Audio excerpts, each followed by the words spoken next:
What's good, cunts? We're good. Let's go. We're live. I think everything should be working now. That was the biggest pain in the arse ever. I spent like 5 minutes trying to get my mic to turn on.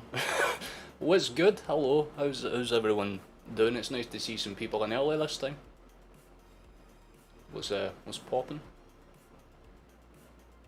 Big game today. I missed the Greenock one for obvious reasons. We knew we were going to win that one.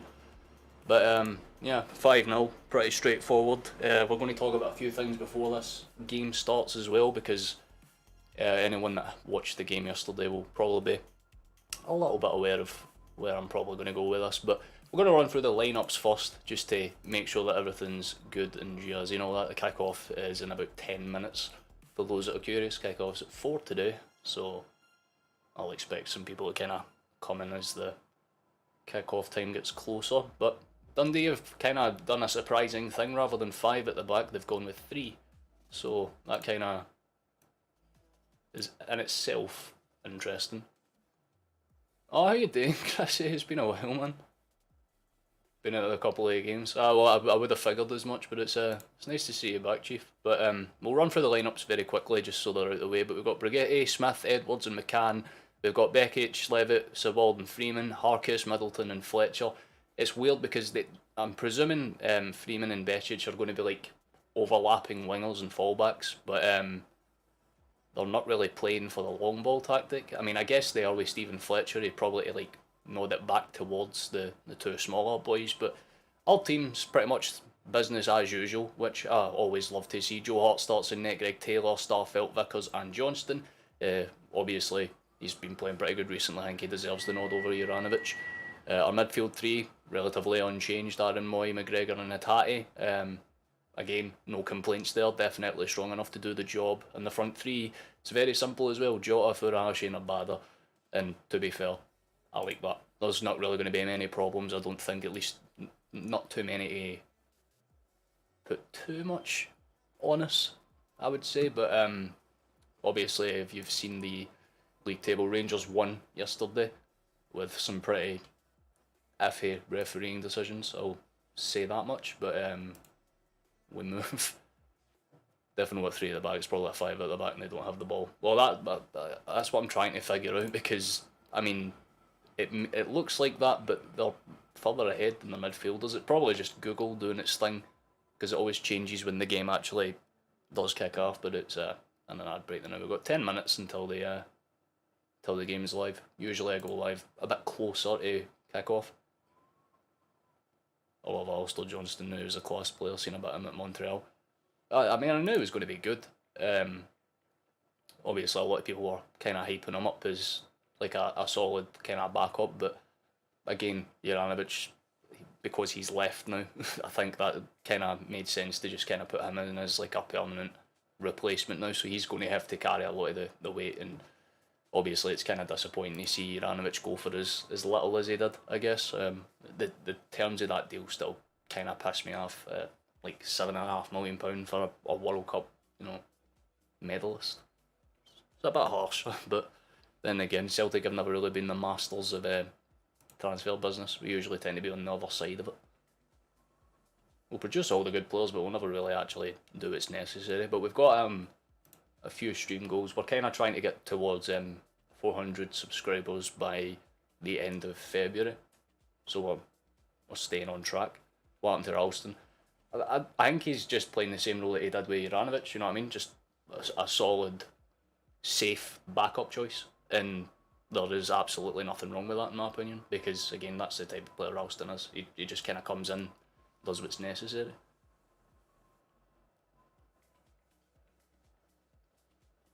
And Dundee will probably, I mean, realistically they'll want to win this. They'll come out, I presume the first 15 minutes they're going to come out and throw everything at us based on this formation, because again, if you go back to their table, they're not exactly doing too well. They're kind of hanging on for dear life at the bottom. I mean, don't get me wrong, there's not a lot of different, I mean, if you look at it, there's, I mean, for 12th to 5th, there's 10 points in it.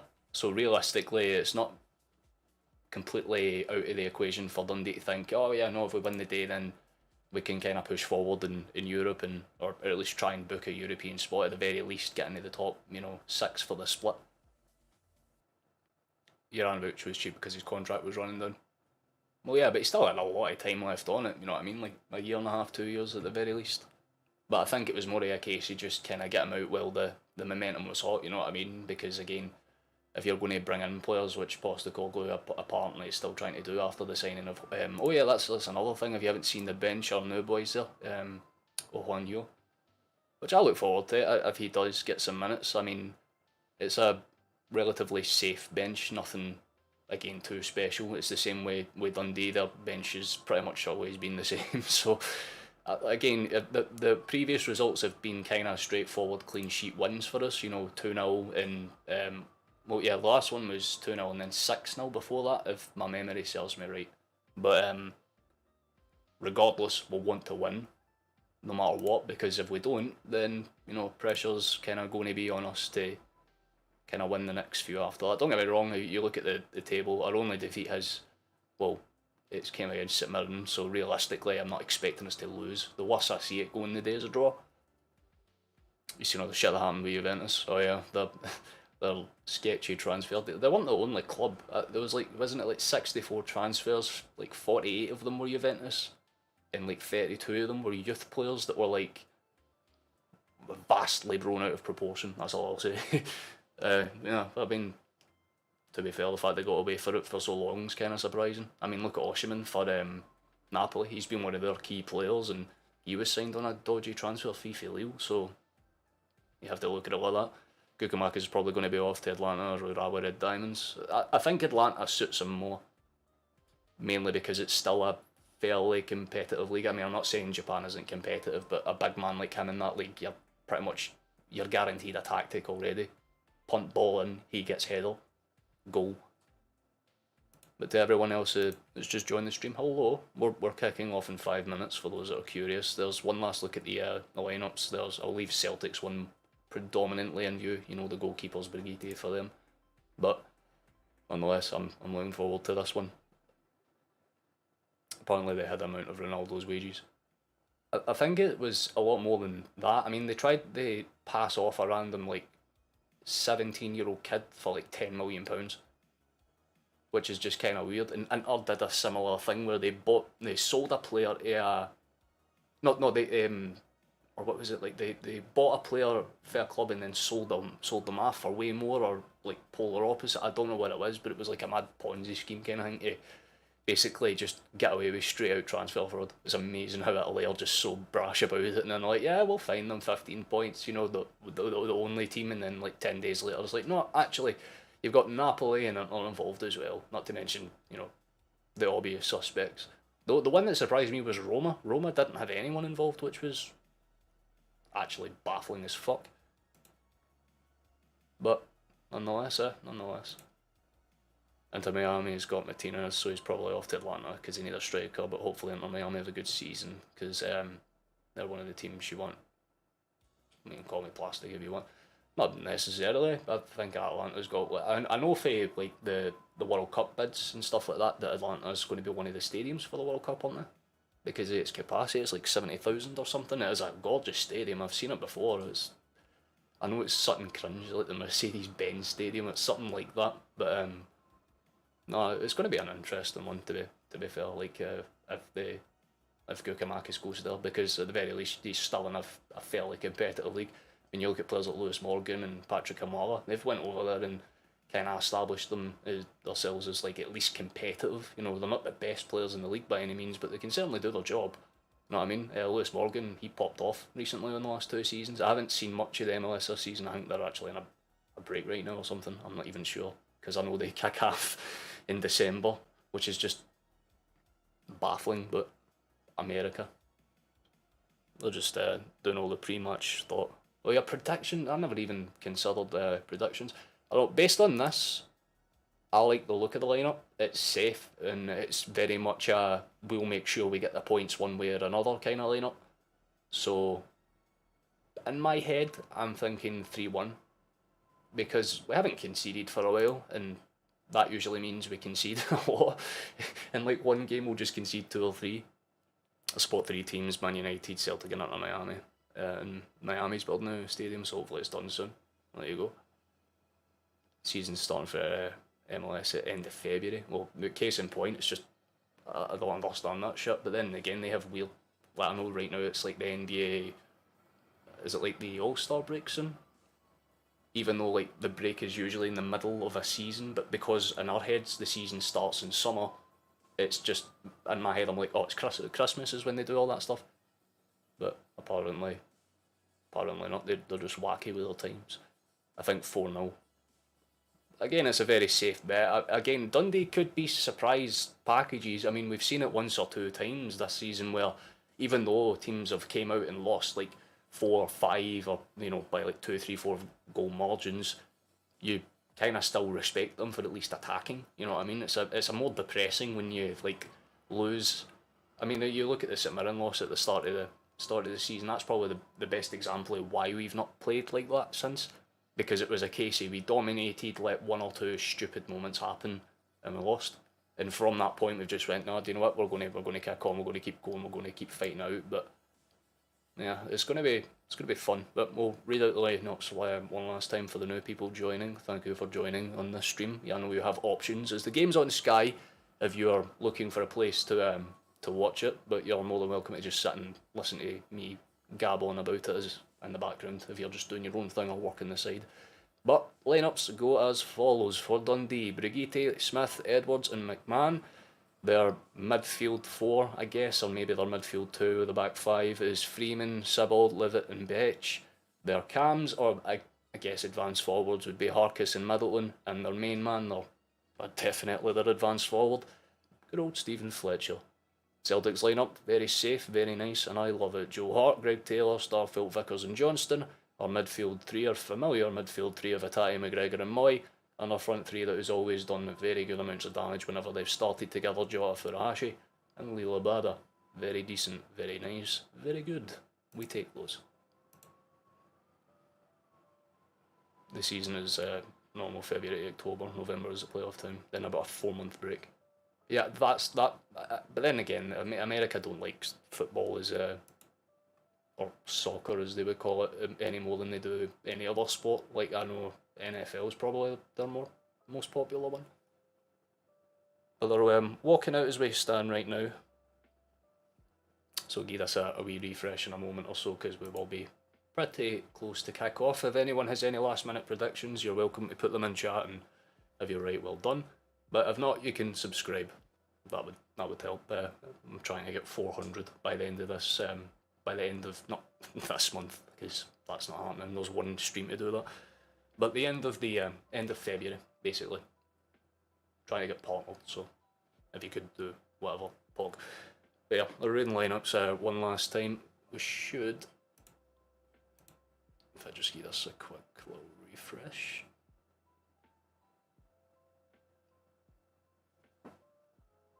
Unless there's a minute's silence or something that I'm missing. I'm not entirely sure. But we'll be underway in about 30 seconds or so. Just one last sweep to the lineups. When the stats actually do kind of come up, that's the screen that I'll leave it on. But there's one last look at the lineups. Ooh. I didn't even realise Scott Bain was on the bench. Fair enough. Right, we should be on the way now.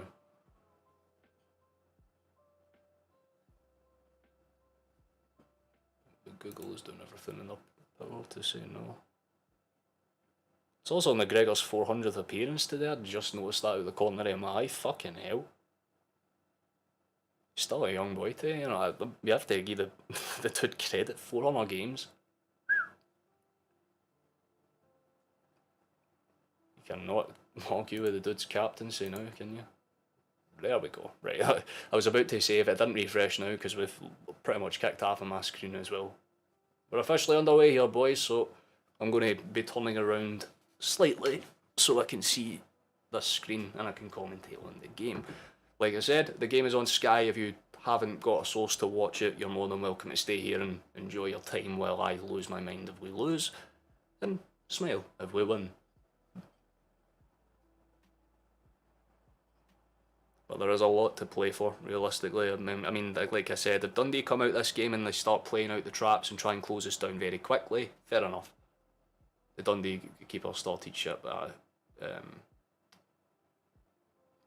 my brain just melted trying to read you doing Wednesday's game and the St Mirren Cup game. The St Mirren Cup game, definitely. I think that like I said, any game that I can be asked to stream or that I can get access to, I should say, then yeah. And Mons will just be UV 2-0. That doesn't surprise me. How you doing, Shane? Nice to see you back, Chief.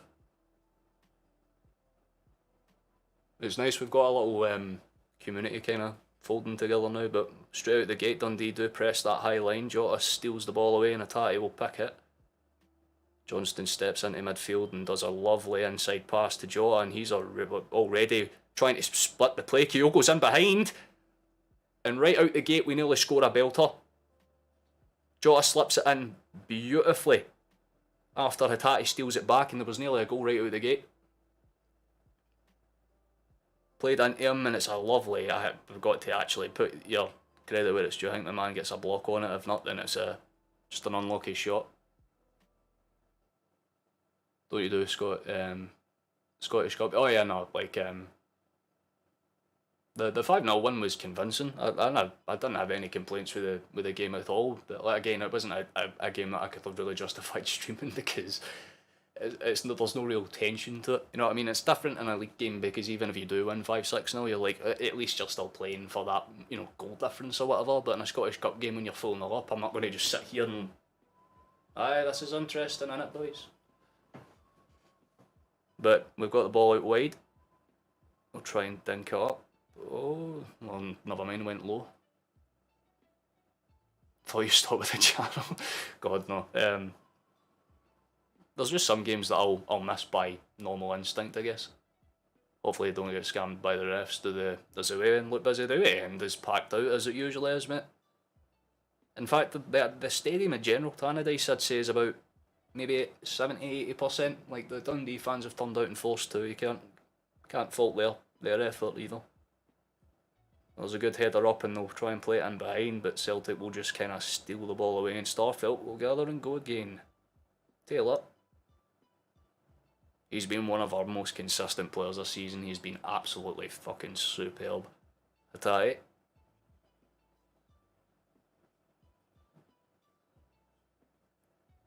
Yeah, and to be fair, I think... Well, yeah, no, when they do break forward, Dundee, they kind of go into a 5, like, you know what I mean, like an overlapping 5. But, as soon as I say that, they collapse with a ball in behind. Kyogo nearly steals in behind. Brigitte manages to steal the ball away, and Dundee will be able to take a massive breath. I think it was definitely onside. There was nothing wrong with that. It was just a loose touch from Kyogo, I guess would be the term. Still Celtic though, you did all Celtic matches. Well, yeah, basically. It just the green at bottom game, I think everyone knew the outcome of that one, Chief, so it wasn't really worth streaming. Although, if people have a high enough demand for it, I'll stream any game that's asked for. There should be a foul on the outside here, yep. Taylor's been whacked down. Do you do Champions League then, or only SPL? Any game that Celtic streams, doesn't matter if it's, you know, it could be a fucking friendly match. If I have a stream for it, I'll stream it. that's the only thing I can say. I couldn't do the Sydney Cup because there was like copyright issues to the point where like I couldn't really even get like Google to show me the game live. Like it didn't update minute by minute. It just kind of updated at half time what the score was, and then at full time, and you know it kind of made it hard. Like I tried to stream the Sydney opener where we lost, but. Need to take a break for a second here because Moy's got a free kick on the outside, swings it in. Takes a weird bounce, but Dundee do get the lines clear. Moy tries to get in front of Middleton, does, but Dundee are doing really well just to kind of pop it up and make it a little bit more frustrating for them. Taylor will have the quick throw, and that's what he does. Yep, Starfelt has got it. And they are giving us a lot of space at the back, and that's what we're going to need to use. Realistically, to start most of our attacks, it's going to have to be really quick, sharp balls in from behind. Because Dundee are doing everything in their power to cover the wings. You've got two bodies basically marking Abada and Jota anytime they try and go out wide, and then you've got two bodies marking them if they try and go in central. It's good marking, but already once or twice they've been broken because Kyogo's only been marked by two rather than like a back four. And as I say that, Jota skips past one and the line's been broke, ball across, up high. I don't know if that took a nick off of one of the... It maybe took a nick off of McMahon, but it's out for a throw-in. It was a lovely piece of skill for Jota, a little kind of sidestep inside, gets past his man through the legs, gets the cross in, but... Nah, I thought it took a nick, it was just a dodgy cross in general. Good initial start first though. Because Dundee are being forced to essentially just play out the back with what they've got, and it's making it very difficult for them to do anything worthwhile.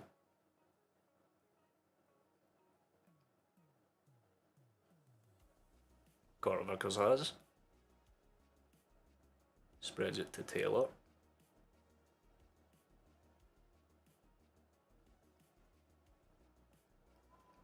The only stream that I'm unsure about that I'll be doing is the next one, because I've got the dentist's on the 2nd because there's a tooth that's awry, and I don't know if my face will have swollen down by the time the next game is. I'll check when the next game is at half time, but I'm sure it won't be too much of a problem. But nonetheless, Carter Vickers has the ball out to Johnston and will go forward again. Nice simple football.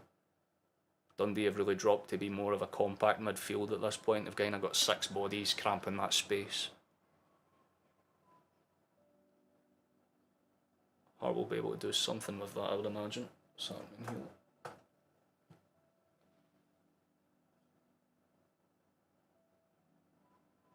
Good play on the outside. There could be really decent movement on here. Kyogo will score. I predict 2-0 Celtic. I think that's again a lot of the scorelines are predicted 4-0s and 2-0s so far. Although I said 3-1 because this is usually the type of game where we'll concede like a shit chance. Like I'm not saying we're losing, because I do not see that happening. That's why I said 3-1. It'll be like a comfortable lead that we'll have, and then Dundee will kind of just surprise us. I hope that doesn't happen. I hope it's like a 10-0 win, you know. Postecoglou hat-trick, you know. But realistically, I don't give a shit if it's the scrappiest 1-0 win in the world. 3 points is 3 points at the end of the day. It's a lovely ball in behind for Tannadice, and Abada's going to chase him down. Cleared away by McMahon.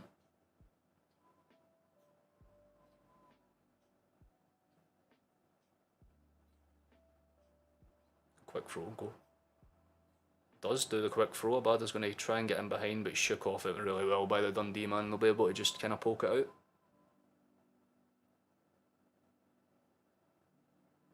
Well, the opening 10 minutes or so has been roughly about what we would have expected. Simple plays for Celtic, not trying to do anything too flashy or, you know, spicy. Just keeping the ball on the floor. When we go through the middle, we're pinging it out. We're only really putting height on the ball when it's from like a inverted cross.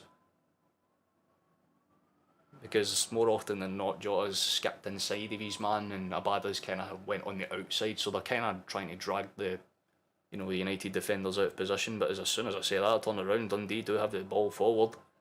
Celtic do have bodies back to cover it, but Dundee can still swing a ball in here, which they do, but Joe Hart's not going to have a single issue with that. He'll collect and clear. Slows the play down a little bit to kind of give us some time. Greg Taylor plays it back to Starfelt, and again, very similar to anyone that has watched the Greenock Morton game. It's just the two centre backs with the full backs basically. Think about it more like a two. Yeah, it's more like a 2-3, like 5 almost. Because Taylor and Johnston are just literally right behind Jota and Abada at all times. Johnston's only really dropping back when Dundee commit bodies into midfield, so we're watching them. I think that's one thing Postecoglou would have kind of made clear to them. Look, it's all about keeping your composure here. Don't get complacent and don't do anything stupid. doesn't matter what level you're at, you can always get caught out by a very, very simple through ball.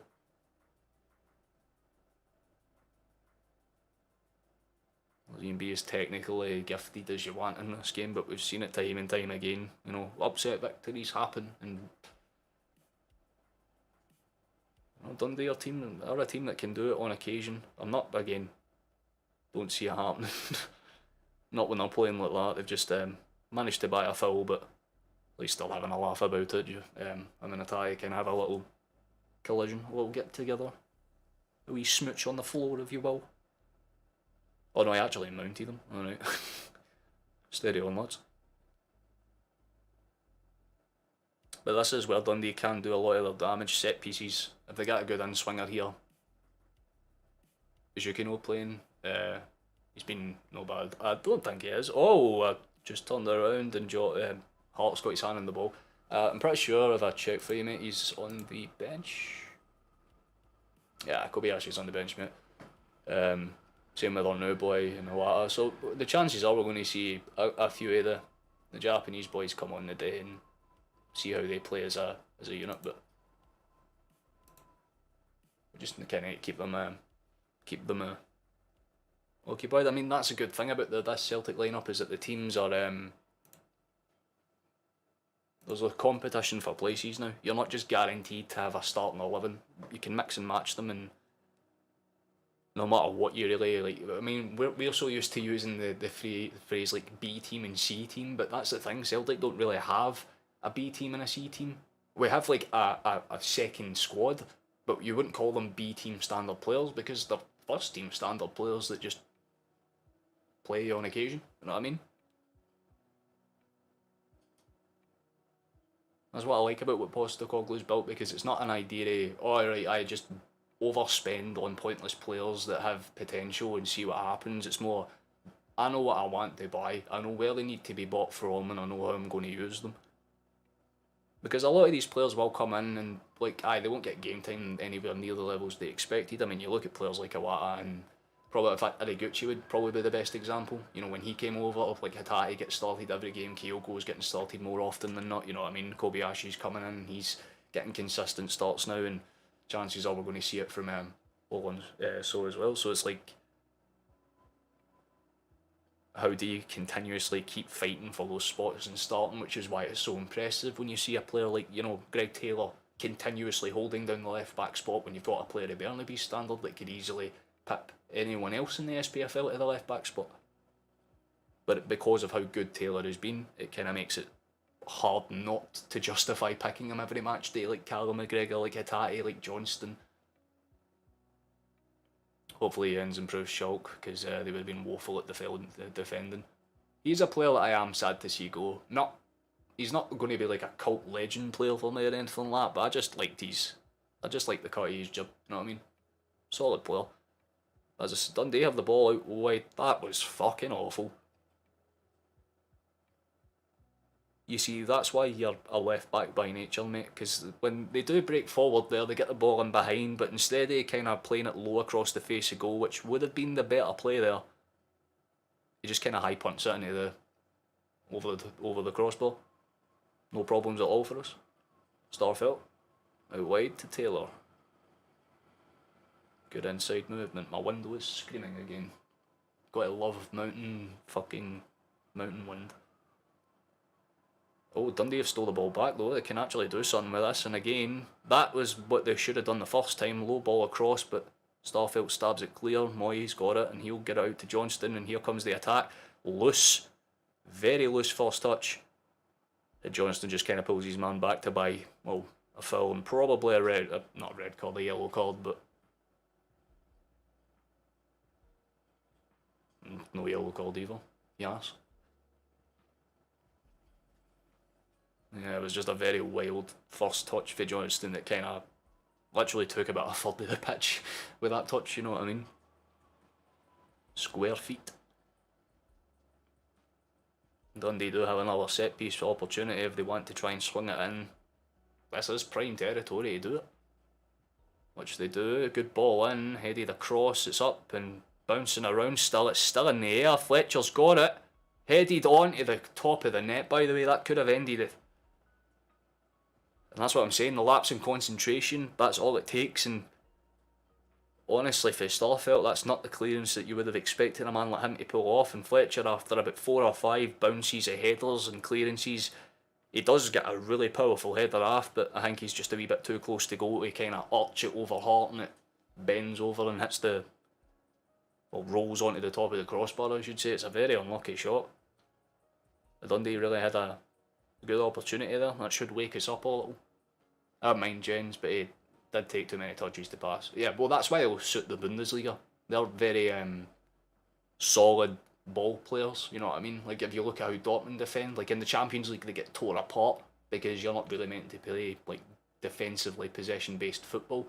But in the Bundesliga, where that's like the primary tactic, yeah, no, it will suit Jens absolutely fine. I think he'll be okay. But in Scotland, you've got like the Celtic and Rangers style of play, which is, you know, nice, intricate passing football with, oh, and as soon as I say that, Moyes just flashed a belter of a ball across the box and it doesn't find anyone, but it really should have. Hard to define if that was a shot or not. It's definitely a cross, but no one just wanted to make that last ditch run. Moy and Joe were brilliant signings for experience, both being internationals with the youngsters, a brilliant combo. But yeah, that's what a lot of people seem to forget with like teams like this is, again, I don't, maybe not so much with Joe Hart, but with Aaron Moy, absolutely. I mean, when I heard that we were signing him, I all in my head, I'm like, oh yeah, that's that Huddersfield captain that was really good that season. They were like up, because I remember their win against Man United where he was like the key player. So that's what I thought of Moy. I'm like, oh no, he can be good. But everyone else was like, oh, he's too old, he's just been signed because he's Australian. And it's like, I don't like him, man, he's a wee ball back. You're like, you haven't even seen him play, lad. Give him a chance. But he fits our system in a very, very decent way. And again, we've seen it with players that have come in, like Joe Hart, where again, like, he's really only in that position because, I mean, we've talked about it before in previous streams, like, Joe Hart's not really got competition per se. Like, he's kind of the only position on that field that's, like, solidified as, like, no matter what, no one gets near him, because realistically Scott Bain's nowhere near good enough and Connor Hazard's really not at that standard yet either. You know, you have Josh Clark, but again, I wouldn't really say he's an upgrade on Joe Hart, you know what I mean? So Joe Hart's got that spot nailed down, but if we do bring someone in, like, I'm not saying at the end of January because it's way too late for me to, like, for any rumours, so I haven't released any rumours on the mill anyway, for anything like that to happen, so. But in the summer, maybe we bring in a better goalkeeper and give Joe Hart that kind of last season of competition like we did with Foster and Barkas, because even though Barkas was a flop, what it did do was kind of force, you know, the other goalkeepers to step their game up and play a wee bit better, and you did have that little spot where Bain was actually okay. So it's, you know, using players' like flaws and turning them into positives, and I think that's what Postecoglou does very well. Taylor's got, is that hailstones?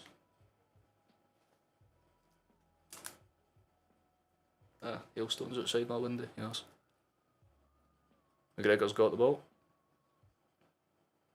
Taylor switches it out wide to Jota, he'll try and shimmy it onto his right and does. Good ball in behind, and Kyogo's just a wee bit too lacking. I think he was offside as well. If he did try and go towards that ball, he was probably smart not to. And Abada will just kind of roam the ball back towards the back sticks. Johnston's played it to Vickers. And we'll go through the midfield again. That's a loose pass from Atati. That's once or twice he's kind of dinked it up high. Moy is known for belters. Oh yeah, that, like, again, in Huddersfield in the Championship, I remember the goal he got against Coventry. It was like 25 yards out. It was like a kind of similar to like the chance Dundee had, except the ball bounced to like the outside of the box. You just see him crack it, and it's the sound that it makes when it hits the bar and goes in. It's honestly, wow. That's the thing, it's not really about the players that you sign, it's about how you use them. If you want two good examples of that in the Premier League, look at fucking Brentford and Nottingham Forest. Nottingham Forest came up, spent so much money that it's unfathomable, and chances are they might not be left standing at the end of it. Brentford came up, made 4 or 5 smart signings and 2 very good ones, and made it work for them, regardless if it meant they stayed up or not. And they had, I mean, look at them, they're pretty much a mainstay in the Premier League now, so it's not about who you buy, it's about what you buy them to do. And the fact is, Moyes there to just kind of show the youngsters, hey, you know, if you don't play well, I'm here. I'll fucking stamp my authority down. And he's done such a good job at it that he basically is a starter now, basically what Taylor's done. He's basically just said to Bernabei, if you want this, good off-ball movements towards reception. Yeah, I mean, like, the way that we're playing now is, like, Dundee are sitting so far back that it's more or less like a spider's web, you know what I mean? We are having to play through them very quickly, like, very zigzag football. Like, it's very nice. But Dundee are doing their best to force every chance in central, which is why there's not really been many chances for us as a whole. Like, we're passing it well and getting the ball into the box, but they're just throwing 4, 5, 6, 7 bodies in the way. Just spent ages last night trying to find my AirPods and ended up falling on a shoe. Damn. I do that all the time with stupid shit. Mostly with lighters. Like, I'll put them in a pocket and forget they're there, and then I'll find them like 3 years later, like, oh yeah, that's what's happened, you know what I mean? Newcastle are doing well, haven't even spent the money yet, and doing what, so I see what you're saying, it's how you use them. Yeah, I mean, yeah, Callum Wilson, like, fucking hell. Like, he was a Burnley flop, and barely did anything when he was at Bournemouth. I mean, he did something, like, he made his name at Bournemouth, but he wasn't great. And then Newcastle just kind of converted him into something effective. Oh, you're doing Claire, man, nice to see you back, Chief. I thought you chopped them on it there. Nah, this shit doesn't. This doesn't go for a while, I'd imagine. Wait a minute. I just looked over and seen a Celtic player down on the box, but the referee pointing the other way, so I'm presuming there was a dive. Travella cross for Jaw, headed clear. Jaw wins the ball back, forces the ball in, saved. Goes across Keel. I don't think it's a penalty because there's no real, like, intentional hard fouling or anything. So it'd be very, very iffy if that was given, I'm not going to say. I was like half asleep, looked everywhere and they fell in a shoe. Oh. That's why I always have, like, jackets with, like, designated things. Like, I'll always, like, have a habit where, like, a wallet will go in my top right, like, keys and, like, bottom right. Like, it's like I'll have, like, a spot where everything goes, so, like, no matter what jacket I'm wearing, I'm like, it's there. It saved me a lot of hassle over the years. What's the lineups? I'll show you the lineups now, Chief. In fact, for anyone else that's just joined and curious.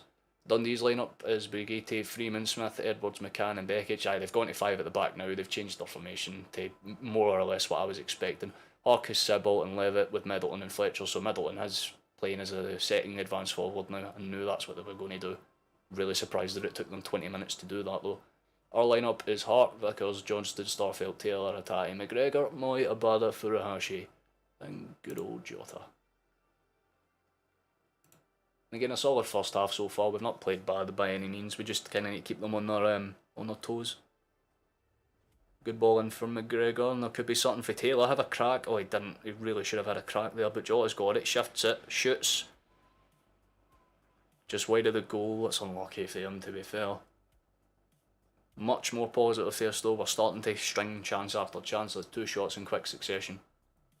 Well, Schalke game just finished and they kept a clean sheet, so they've done something. Well, there you go. Ryan Jack should have watched yesterday. That challenge could have ended the boys' career. Oh, and bench. I was on the bench, Chief.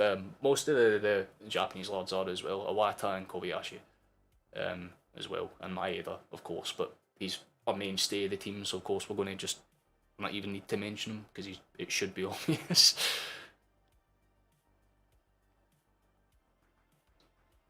Oh, Dundee have done well to get forward here, but Johnston's done really well to put himself in the way. He's still got the ball. He's using every part of himself to get ahead of that and gets the ball clear for a throw, and that's good stuff. With about 25 minutes gone in this game, I'm not complaining. I would like a goal. I would very much like us to put one in the net at some point. But as long as we keep attacking the way we are and don't do anything,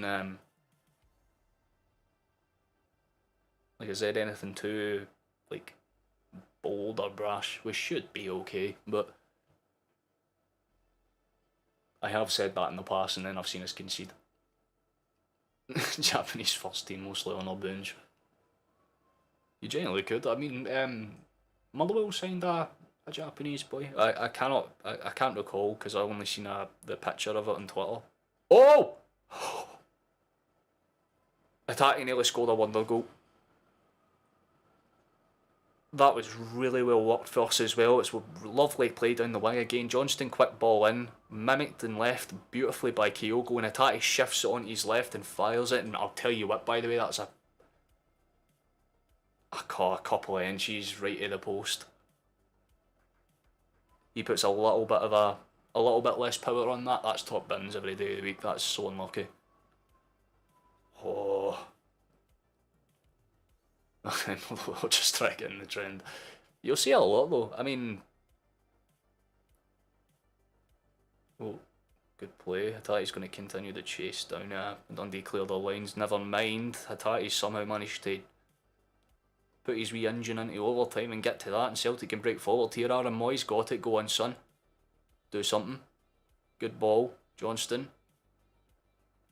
McGregor, quick ball outside, and we can move them. That Dundee have got 7 or 8 bodies in the box at this point. They're playing for their lives. Brighton 2. It's 2-1 between Brighton and Liverpool. You're fucking kidding me. I mean, fair play. Oh, pushing and shoving all over the joint, but again, nothing that can really.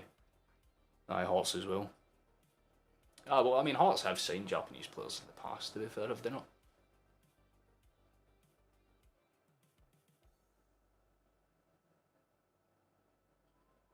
But no matter what anyone says, the OG Japanese player will always be Nakamura. Does not matter who says it. Like, don't get me wrong, you'll have like my wee brother growing up and be like, oh, I remember the days where I seen Kyogo playing. I'm like, that is nothing on fucking Naka, mate. Nothing even slightly on Nakamura.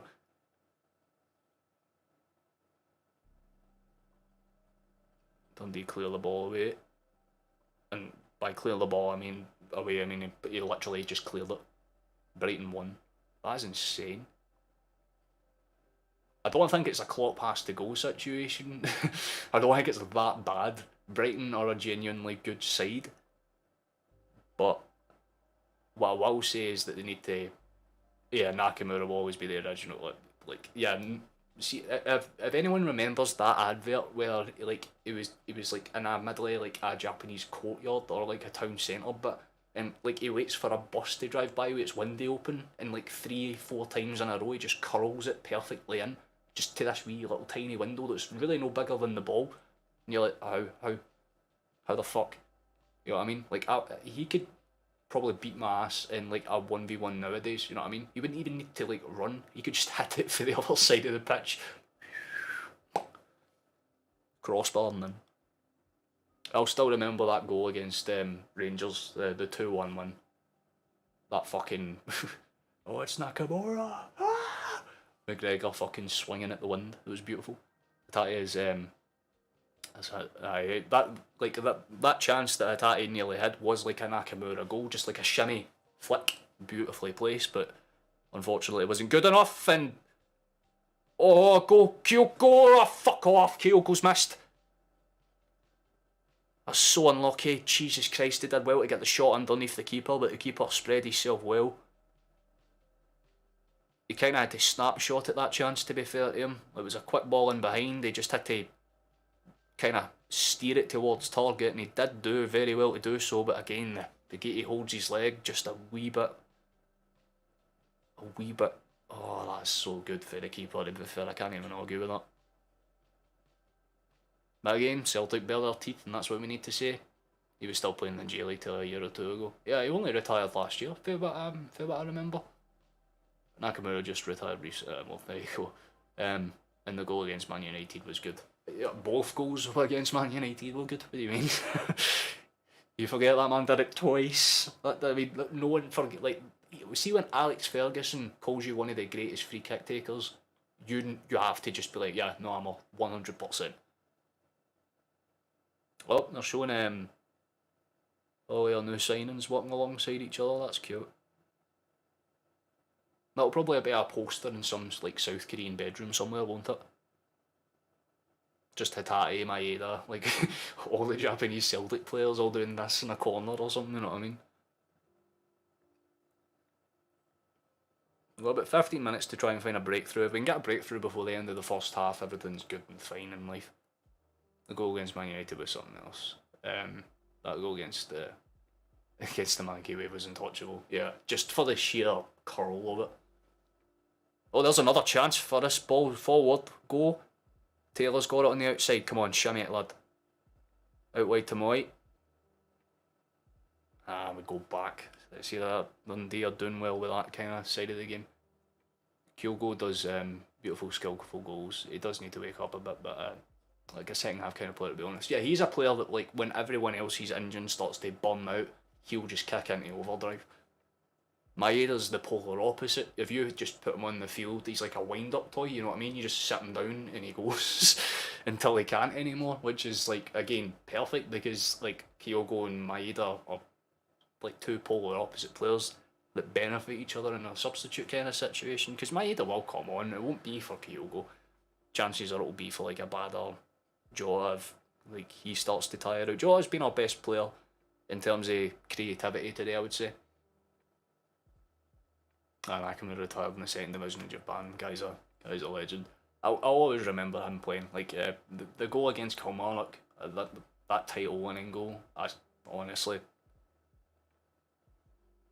But that cup goal against Alloa, I still always remember that because it was like one of the first goals I ever like seen like live with my own eyes. You know what I mean? I'm like, oh my god, what the fuck? People can do that IRL. Like I've seen a lot of great goals at like Celtic Park in my time, and you know even at second league stadiums and stuff like that. But there's just certain players that you watch and you're like, you won't see another player like them again. It's like when I watch Messi play at Celtic Park, I'm like, yeah, there won't be another player like him for as long as anyone lives. You'll have players that will mimic him and try their best, but there won't be many that take it and like evolve it. You know what I mean? It's the same way when people looked at him and went, oh, he's just a Maradona clone, but he kind of moved out of that to kind of do his own thing, and then everyone was like, holy shit, yeah, GOAT. Got to remember, players seen that, we're mentioning Nakamura, they got nothing the next day. It's got to be wings now, seeing Hatate and Kyogo, we will say the same. Yeah, I mean, like, I kind of grew up in the era, like, your Chris Suttons, John Hartsones, Van Veneguri, Hesslink, Scott McDonald, you know, your Bobo Balde, you know, like, that kind of era, like, I kind of grew up just as Celtic were starting to fizzle out of like being a competitive dog in Europe, you know what I mean, like European final standard. But I'm not disappointed with the club because I still love it to death, you know what I mean? Like I hate us in Europe because we always just, for some reason, play good and never get our just rewards. I mean, you just look at our group this season, 2 points when we at the very, very least we should have had 6. What did you think about the Tierney transfer? Would have been better if didn't join Ansley, could have grown more at Celtic. I think it was more for the fact that like Tierney was, I mean it kind of did make sense because of how injury prone Tierney was. I mean one of the parts of Arsenal's contract was that like they have one of the best medical facilities that a football club can offer. Celtic doesn't, and for a player like Tierney that probably would have needed that assurance, it would have kind of helped him. But I would have loved to like seen Tierney stay for another couple of years because if him and Taylor were playing together, imagine how good Taylor would be with a few pointers. Like, don't get me wrong, I'm happy for Tierney because he's a Premier League standard player now.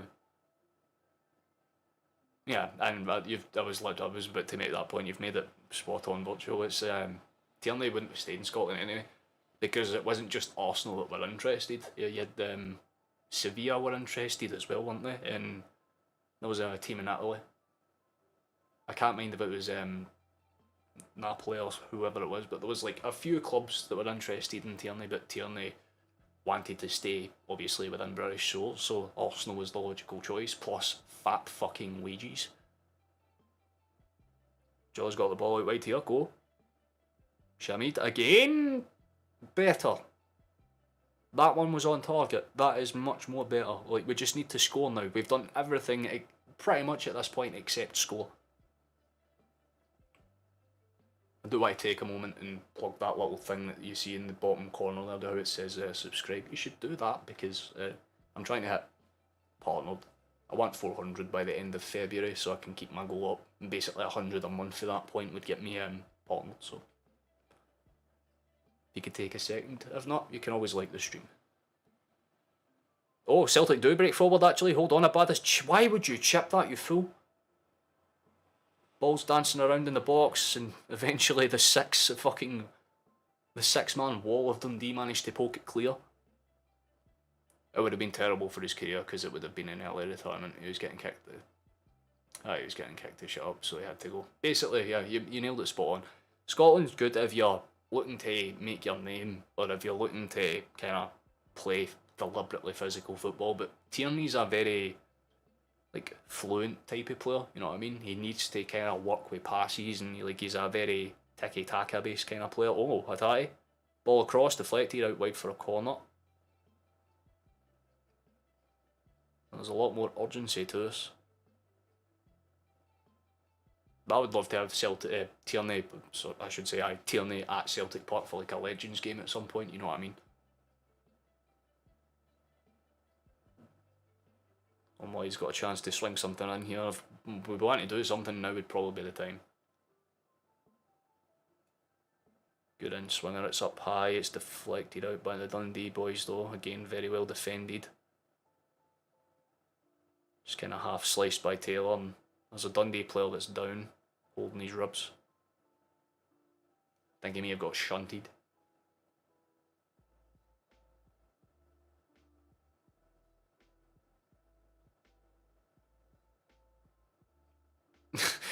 His own Stephen Fletcher pushed him into Starfelt, and Starfelt was already on the run.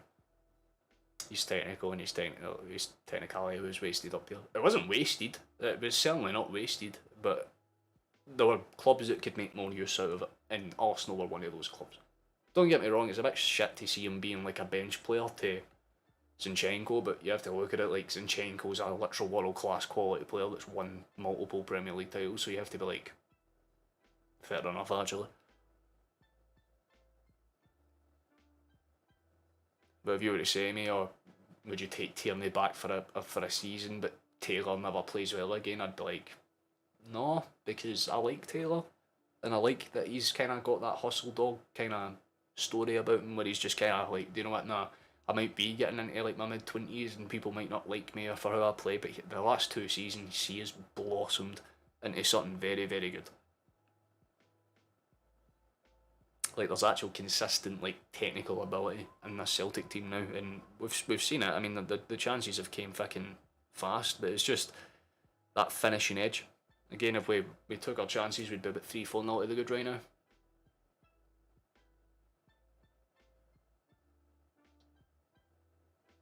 See, this is why Scottish football is going to be forever be bollocks. Telling Wall appearing in the box when we're attacking. Drop the split and push the league to a 20 league team.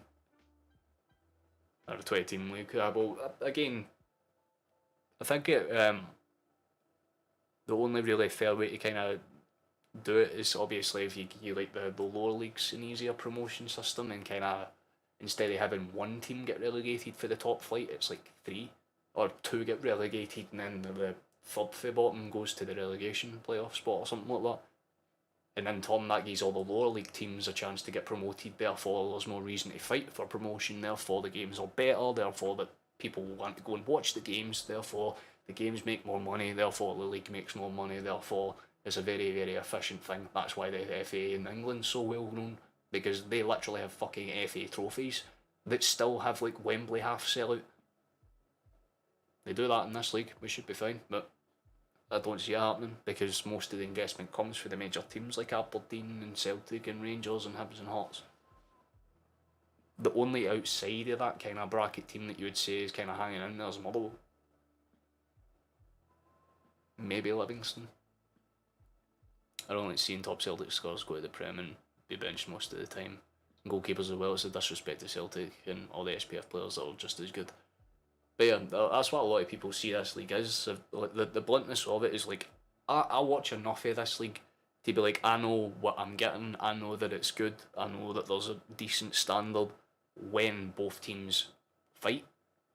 But most like commonplace fans that are just like watch the occasional game, like if you're like down in England and it's on Sky Sports main event like it is right now, and it's something to watch, I'll put it on in the background or whatever, but they don't care. You know what I mean? It's like, well, I mean, Celtic are just basically watching like if they're watching this game, it's like, yeah, they've got 10 men defending and Celtic just attacking. But if the first game that they watch is an Old Firm, more likely than not they'll try and enjoy themselves. How you doing, Liam? Nice to see you.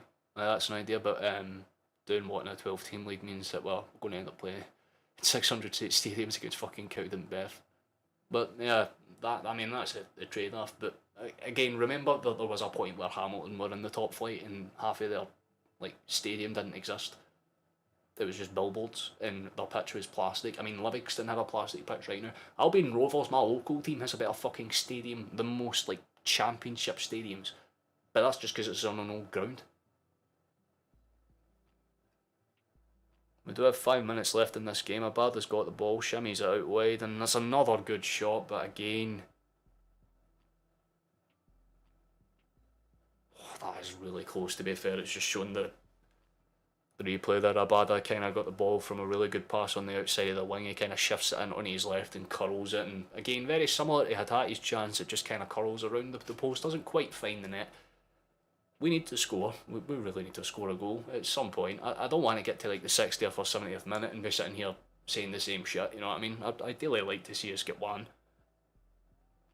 We've definitely merited it. Dundee have done nothing. You're claiming penalty, Corgan? For who? I swear to God. I was just going to say Albion Rovers have a heritage ground from when this league wasn't so shite. Yeah, you're spot on, mate, and the reason why it's like so well liked in this community is because most, if not 90% of the games, that is a penalty. That has to be a penalty. Wasn't that...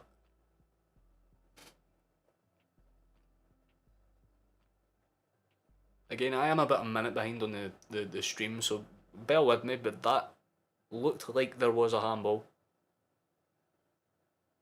And another ball in behind, pushed and shoved and decked about. Come on to fucking Christ, man!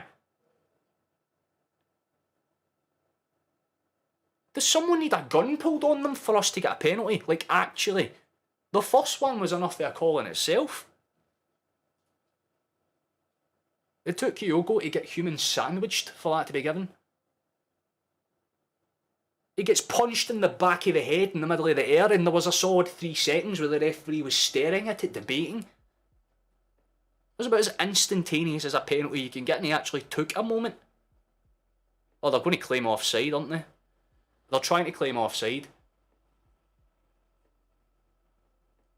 Sells this league short, it's unbelievable. I give TV rights away for 8 million, you've got to be taking the piss. But yeah, I mean, BT at least, they weren't offering a lot of money, but they offered like an actual compassion for the game. They showed like cup matches and lower league teams and all of that jazz.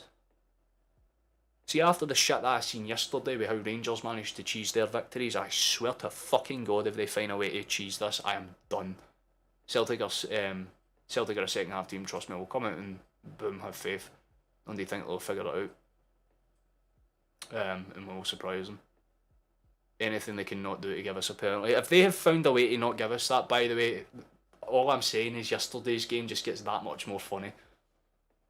Because they didn't get red carded or anything. That is a clear fucking penalty, by the way. It's a concussional, literal challenge.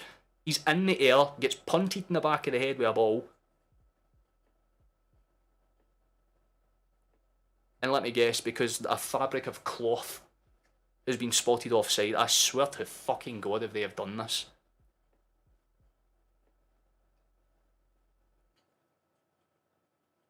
Mate, Goldso was playing volleyball and they didn't give a shit. They're trying to hand them everything. Yeah, well, we know if they win a title this season, it's not because they're good. I mean, there is a squad. There is a squad of people that are really In fact, I was going to say they're good. No, they're awful. They're absolutely fucking awful at their jobs. Because he's doing the thing now. And if he does this, usually it's not to give it to us. Because that's the thing saying, go and have a look at it, mate. He's not going to do it. He goes and has a fucking, you better, I swear to God, I am going to fucking lose it. He is actually going to, he's going to deny us this.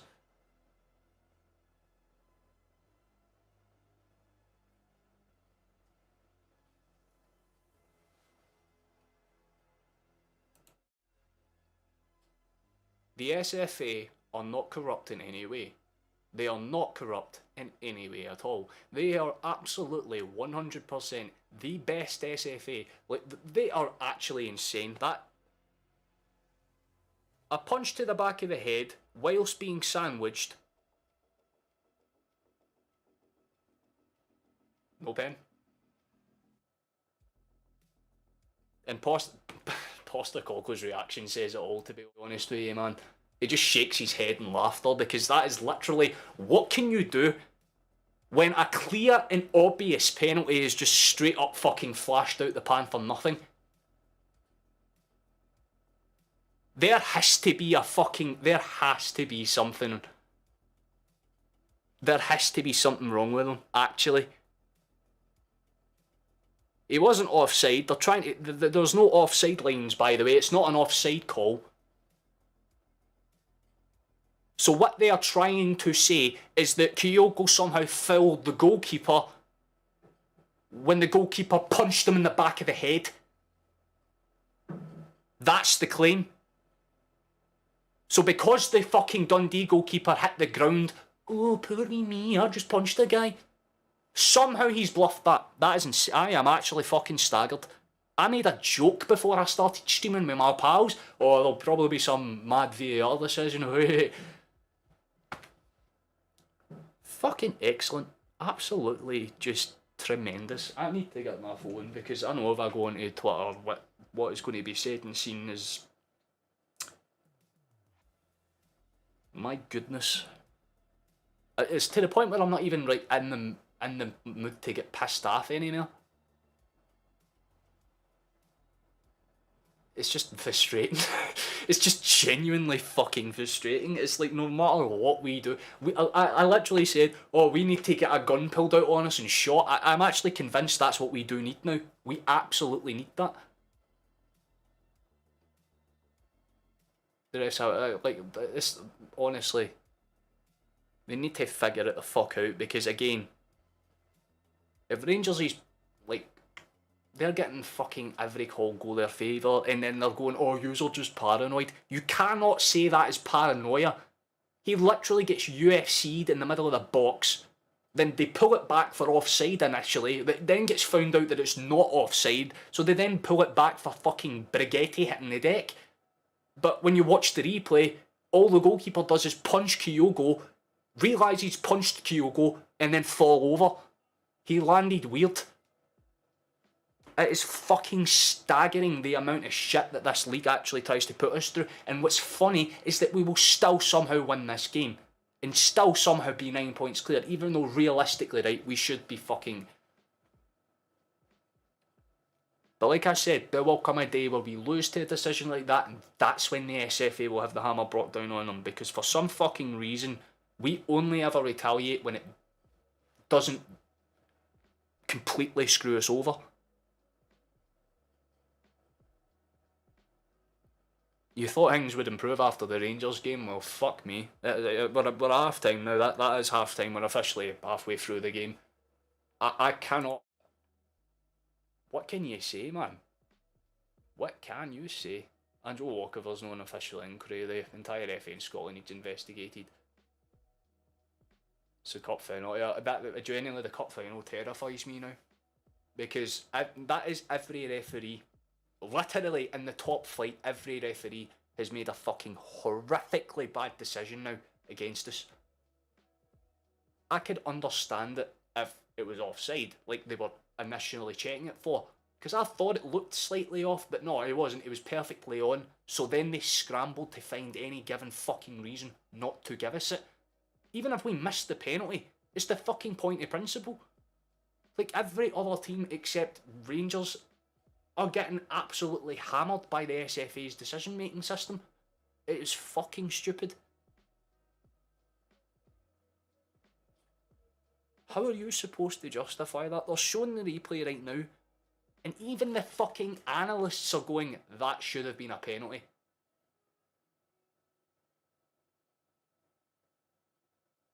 That should tell you all you need to know. That really should tell you all you need to know. To everyone that's still hanging around, thank you for doing so. We've got 30 concurrent viewers, that's nice.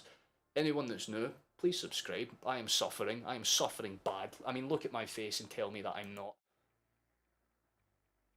I'm going to kill myself if they do this one more time. I am not fucking joking. I am actually joking. YouTube, don't kill me, please. Yeah. That's the standard. We'll beat the odds. Always go against us and still win most of the time. It's the refs. Well, yeah. Again, we do. Just having a look at the comments. Top quality. Fuck VAR. They're trying to do correct call. All of them are sarcastically saying goalkeepers got the ball with a video Brigetti swinging for the fences. But again, they happen. I get the occasional bad decision, but when it's game after game after game, you have to just kind of go, nah, whatever. Even a 3-year-old says pin. There you go, case in fucking point then, isn't it? Second half, watch, we're pissed off now, we'll get the goals. Yeah, this is where we'll come out and hopefully just stamp authority down. The refs VAR conversation should be broadcast. I've heard that they're planning to do that in like the MLS and the in like experimental games. Use cheated Morton made it goes both ways. Yeah, wait, what the fuck are you talking about? There was 2 decisions in that game. One went for us, one went against us. It's the league games we're talking about where it's every decision going against us. Like, if you're watching the game live, RFC, which, I mean, your naming tells me what you support already, so it's already a pointless discussion, but realistically, it was a penalty. They tried to call it for offside. When they realised it wasn't offside, they then fell back on the idea that it was a foul. Then when they realised there was no foul, they were just like, no, keeper had contact, therefore it's an in-play foul. It's bullshit. It's absolutely bullshit. They make up rules as they go to suit the situation, and the situation right now is that if Celtic got that penalty, we were basically walking over this game, taking away 3 points, and Rangers' hard-earned fucking points yesterday just mean nothing. So I haven't seen the call. Well, again, it's what did you comment earlier? Not for what I've seen. Well, if you did, my bad, but realistically, it was a 100% a penalty. Again, like, if you're going back to, like, if you watched your team play yesterday, right, take the Nicky Clark challenge. It's a lot worse, right? And if that's a red card for that St Johnstone boy, that challenge was certainly justifiable as a red. It's a punch to the fucking skull. You know what I mean? He gets sandwiched as well. It's not as if Kyogo can move out the way. He's literally compressed in between 2 human beings. But the referees need to figure out, because I understand that they're trying to figure out what the correct system is. But if they're changing the system game to game basically to try and figure out, alright, this is what we'll do, this is what we'll do, this is what we'll do, but then change it, like, again, if yesterday's that was a red card offence for this Johnston boy, but then you look at it and go, right, well, if that is, why isn't today's call? But then you realise there's a certain, you know, shirt that's been worn in one of the matches and not in another, and that. I mean, I'm poking fun at Rangers, but at the end of the day, they don't control the refs. I mean, they just have a very good sway over them, I would say, when it comes to just bitching and moaning every time they don't get their way. Celtic will have to do that now, and then you'll have all the Rangers fans going, oh my god, look at you, all paranoid now. But like, here is a list of every match that we've had a decision go against us that was completely and utterly fucking baffling. If you can explain half of them, fair play to yous, and sit back and watch them panic. But we could also do the same thing to them and go, here is every decision yous have had go for yous, half of them were not penalties, please explain, and watch them panic. It's like a twofold sheet kind of thing. Like, if Celtic are having bad decisions go against us, We should also have bad decisions go for us as well, which they just haven't. Morton's been the only example I can think of, and even then, it's 5-0 we won that match. It wasn't exactly a threat. But really, really trying to push the narrative that it was a clearing, but the pundits have made it, they've got it spot on. So if that's not a penalty, then realistically, what the hell is? I get the goalkeeper's going for the ball, I get all of that jazz, right, but he literally misses the man, punts ball, goes into the back of Kyogo, who, by the way, isn't even facing him, he's facing the complete other direction. He basically, Kyogo gets bum raped, gets decked over, everyone goes, right, that's fine, everything's good in life and sound. It's a very interesting one, but here's the thing about it, right? Take away the penalty, or that whole situation, how the fuck have we not scored anyway? Between Hitate's chance, Kyogo's chance, Jota's 3 cut-in chances, Abada's header, fucking Moy's chance. One of them should have hit the net realistically by now. I think it's time for me to tell the wee man about the Celtic shot. Oh lord. He's just asked how punching someone isn't a penalty. I don't know either. Angela was ready for the second half. Well, he'll have to. That's what I'm hoping for. The fact Ryan Jack never walked still baffles me. Again, some decisions they get right, some they don't. And if you're going to get them right, you have to do them consistently rather than getting all the wrong ones. I'm surprised to see how mixed Celtic Twitter comments are with the call it before. It's because sarcasm isn't a thing in the Rangers fan base, Chief. Have you noticed how they're all the same comment? So I keeper clearly got the ball. Wink, wink.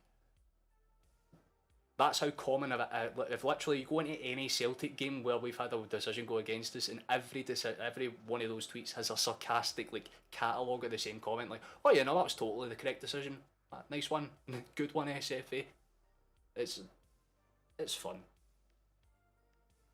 I'm only letting this slide because realistically it's the first season, and England had it way worse with how bad their decisions was. Like, theirs hitting worldwide news headlines. But I mean, in this league it's not anywhere near as important, but at the very least we need to wake up. If we can get a goal early in the second half, we're fine and everything's good in life and I can smile again, you know what I mean? But until that point. But while we're doing that thing, please, you can like the stream. The kick-off is in like a minute or so.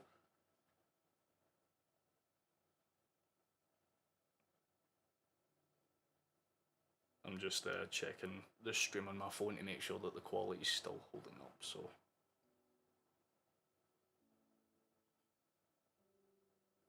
Do I do any unneedless stuff? No, thank you, go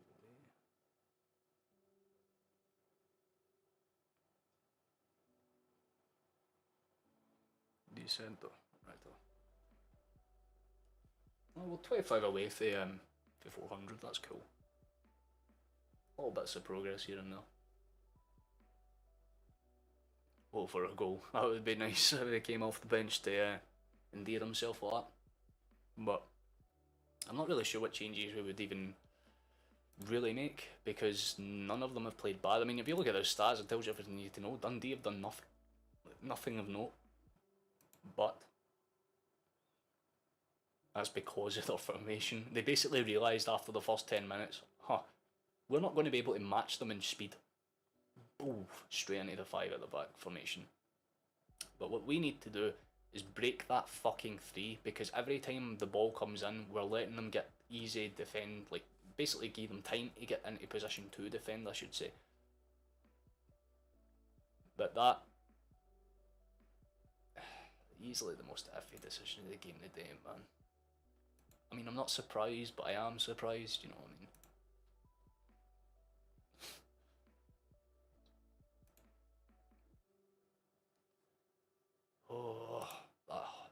That really does suck, to be honest. I'm gonna get a draw before Hawks.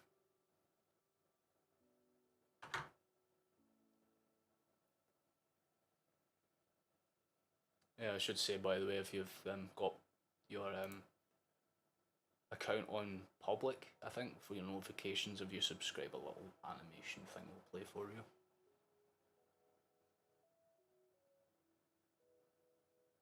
Yeah, I've been spending my weekend just kind of vibing, getting ready for this game. I was down at my mum's a few days ago. My little brother demanded that we watch the new Puss in Boots film, because apparently I remind him of the one of the villains in it. It was a good film, to be fair. As someone that did art, very nice, very cool, but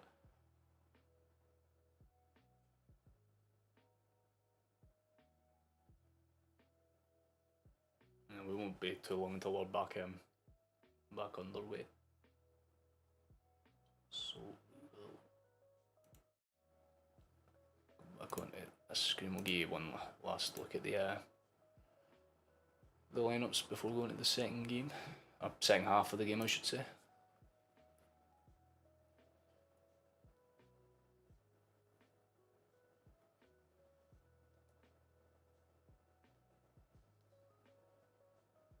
You did that? Oh yeah, I was at Motherwell College. I did games design and animation. That's how I made like all the wee overlays that you see. They're all made in Photoshop. The thumbnail, if you like any thumbnail that you've seen, I've made basically from scratch. I make all of the wee icon things that you see if I go onto like the what's the correct screen? I'm not sure what the correct screen is.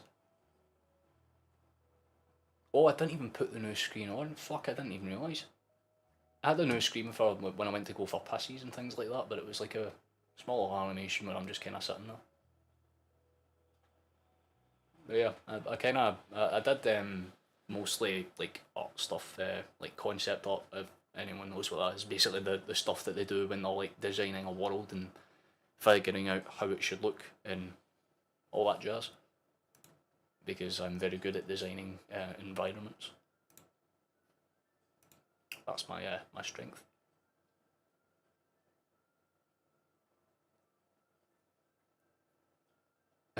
Word say Fairkey. No, you didn't. Your thumbnails are mint. Oh, thank you. That's the first like compliment thumbnail wise. But yeah, I've like the new, I'm happy with the new one because I realised that I can actually mess around with like different things. Usually I just committed to like just the badge, other badge, stadium, done. But then I'm like, oh wait a minute, I can actually make them look cool. And to be fair, it has pulled in one or two more people because they're just more curious. Because they're like, oh, this looks high end, and then they come in like, wait a minute, it's just a stone 21-year-old dude sitting on his fucking chair commentating over a game that I can't even watch. Gone. But occasionally, someone goes, this is alright. Sub. Yeah, well, Celtic need a better half. I could not agree more, Joseph. We really need it. Realistically, goal in the first 15 minutes, I'm happy.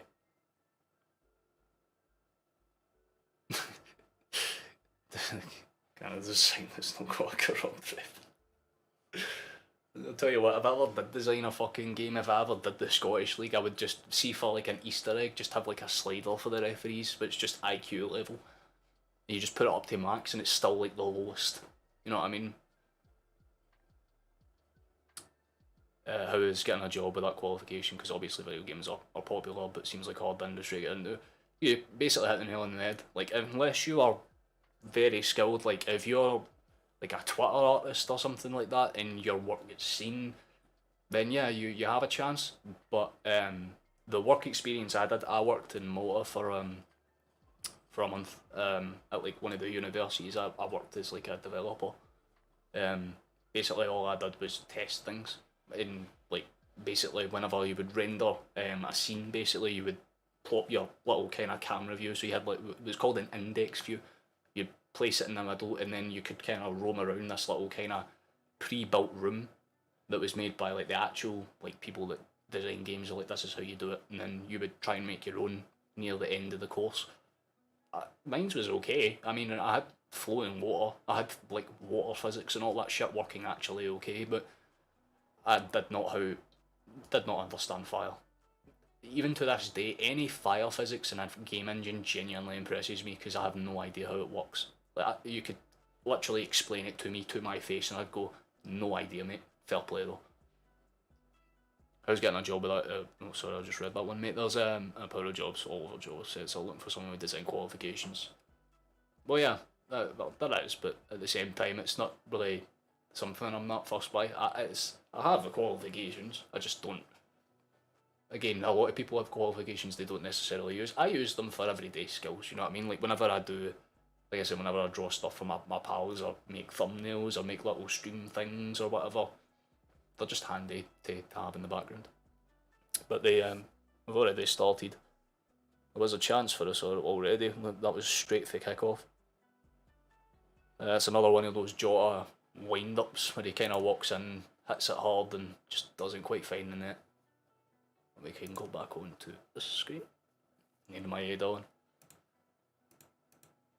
I'm not sure Maeda would be the smart choice just yet. I think if there's any position that we would kind of need to thingy up, it would probably just be someone to kind of replace Kyogo. Not because he's playing bad before anyone starts having like heart palpitations, just simply because Kyogo's not running as much.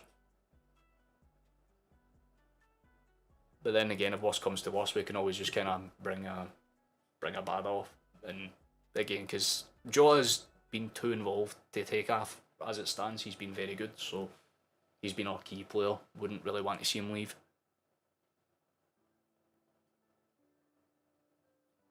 But Dundee are very committed to the net fire and design.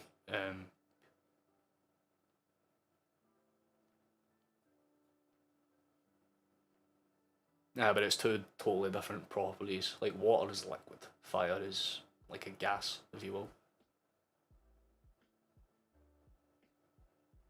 I mean, if you're making napalm, if you're making a game based in Vietnam, that would actually probably be one of the most efficient ways to make napalm look actually like napalm. But I'm talking like fire physics, like see if you were to set fire to a tree and it burns over time kind of thing. Oh, put another ball across the box, but he's kind of...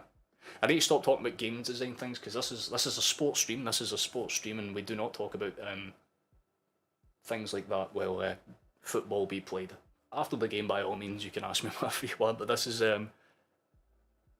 sports. Oh shit. Do a sport, good, right, okay, because fucking Fletcher nearly stolen behind to get a shot away there. Carter Vickers pokes it clear. We got a goal relatively early in this half, we should be fine, but again, that really comes down to a number of factors, more or less, if we can just kind of keep them stifled, because it's hard to say that Dundee haven't played well or anything, because they've defended very resolutely, but I can't safely know that we're going to get anything out of this game until I've seen what they can do on the attack, because they've had one half chance, which was Fletcher's chance early in the first. But because they're not really even popping shots for range, it's kind of hard to gauge what they can do. Which, to be fair, might be part of their tactic, just kind of sit back, kind of confuse us for like 70 minutes, and when we go, right, let's go attacking, they'll just hit us with one of those sweep moves. And that's kind of why I said, realistically, as long as we have one. Eggs, well, I'll tell you what, I don't. I only like eggs with French toast, surprisingly enough. Eggs on its own though, nah.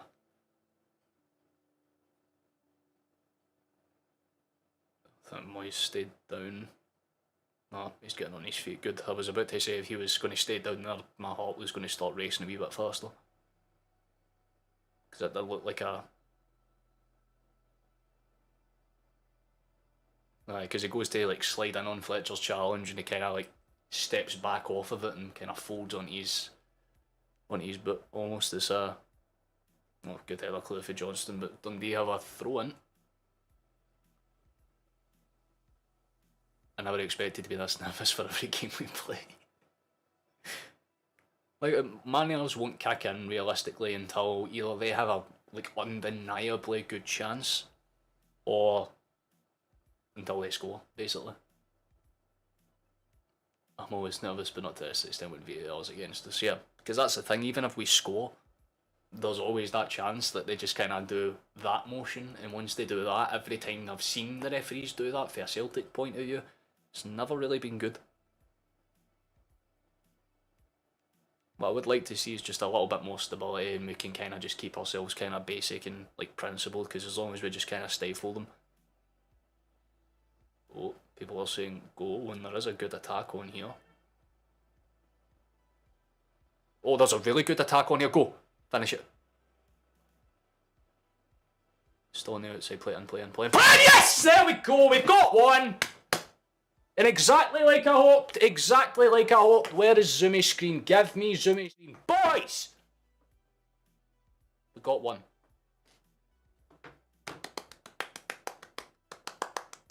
And it's a lovely finish, by the way, after some good wing play. Some really good wing play, might I say, by the way. Jota somehow... I'm trying not to speak because I'm listening out in the back of my headphones in case they're trying to do this whole, oh, VAR, VAR. You don't need to apologise, mate. You do not need to apologise. Not in the slightest. We fucking take that.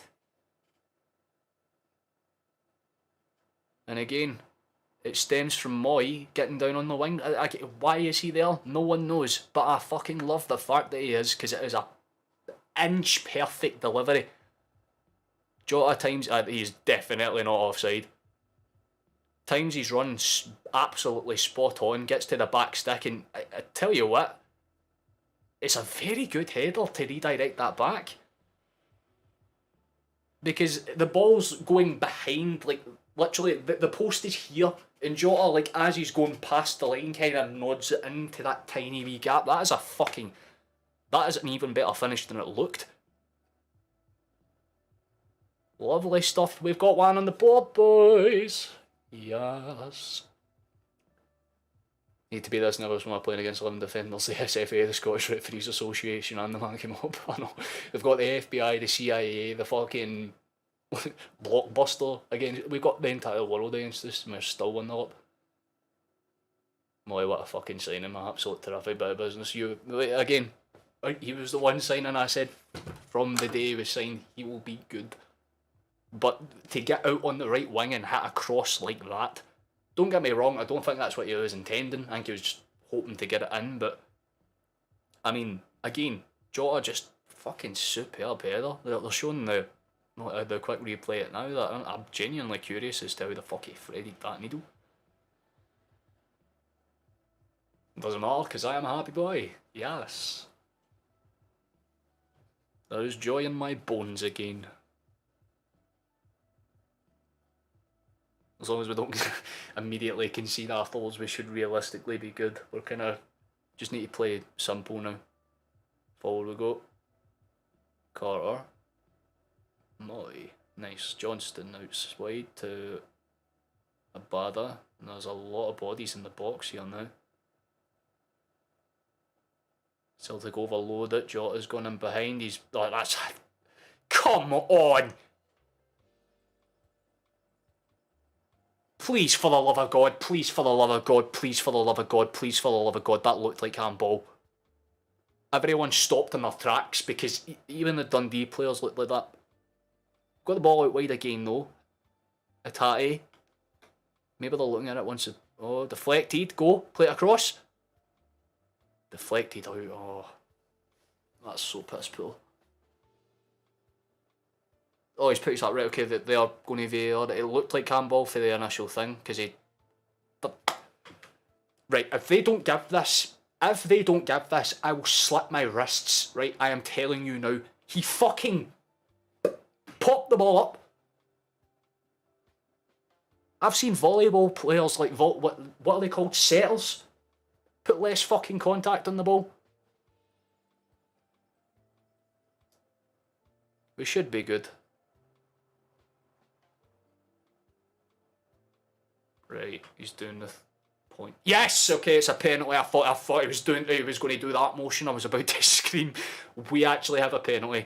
That's good. We can smile in life. Okay, I'm alright. I'm content now. I don't need to care. They actually got a decision correct. They've actually... Oh. It is a definite handball.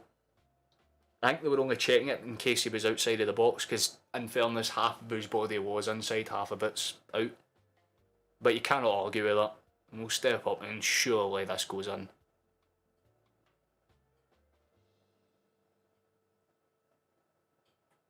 Get in! There we go, it's 2. I never thought I'd have to bring the zoomy screen back this quickly, but boys! It's 2-0. Aaron Moy, guess what? He's done it again. I love him. I love him. Oh, I tell you what, diamonds don't shine as bright as that man's head.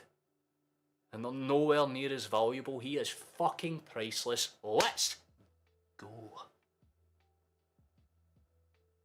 It's a well taken penalty as well, by the way. I'm not even going to fault it. It's actually lovely.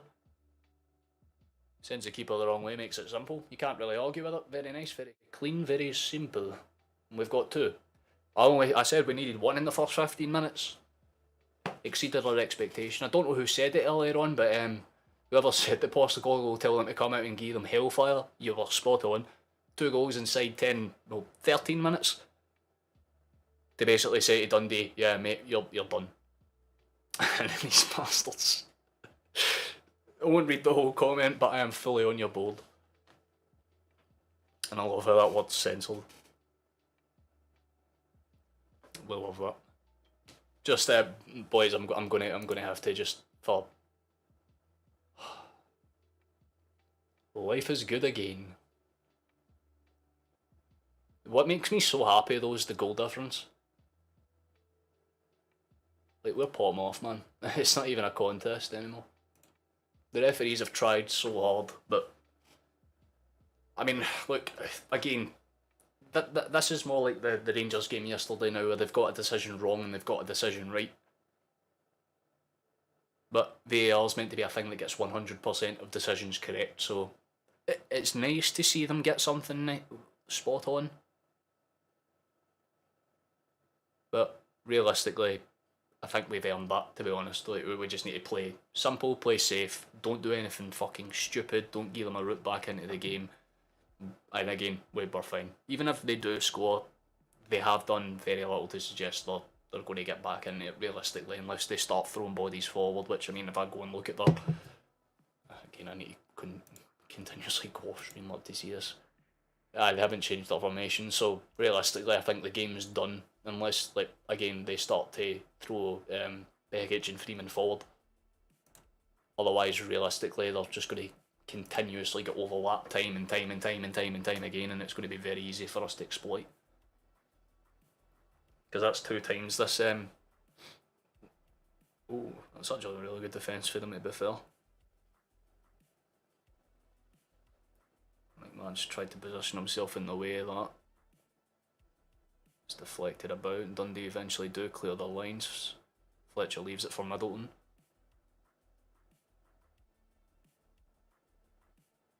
Gets to the point where so good referees' decisions mean nothing. We've had to do that a lot this season. I think a solid 12 points we've earned have came from basically having to do that. Well said, Shane, but see, at the end of the day, it's what we do better than most teams. We're comfortable. Like I said, my nerves were not going to kick in unless it got to like the 70th minute and we were still 0-0. 60th minute and we're 2-0 up.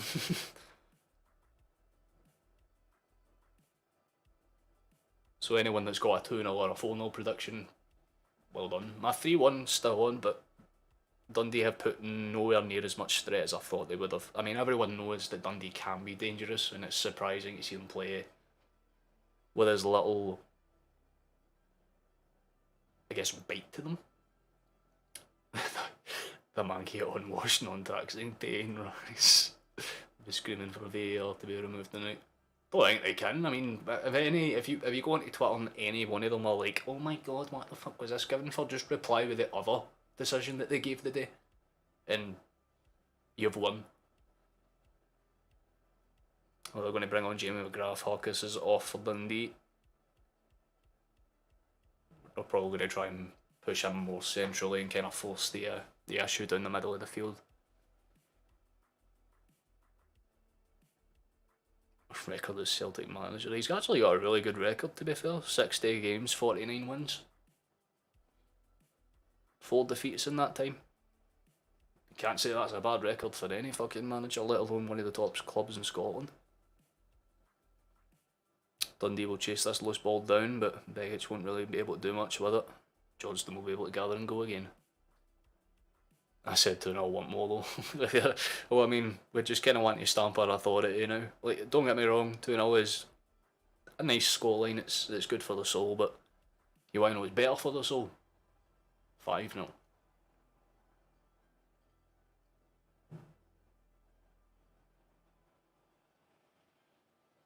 But that's very nice. Like, we had to kind of just keep them stifled and stuff, and we've done a very good job of that, so again, keep it going over the next 15 minutes. We don't have much to worry about. We just kind of have to, as soon as I say that, we do actually get behind them again. Tannadice got the ball, we play it out wide to Moy, shifts it, good shot, deflected though. Tannadice still trying to win the ball back. You've got 5 or 6 Celtic bodies up there trying to win, and eventually it's given away for a foul against Celtic, I believe. Yeah, against us. It was just a awkward 50 between Moy and Middleton. Decent though.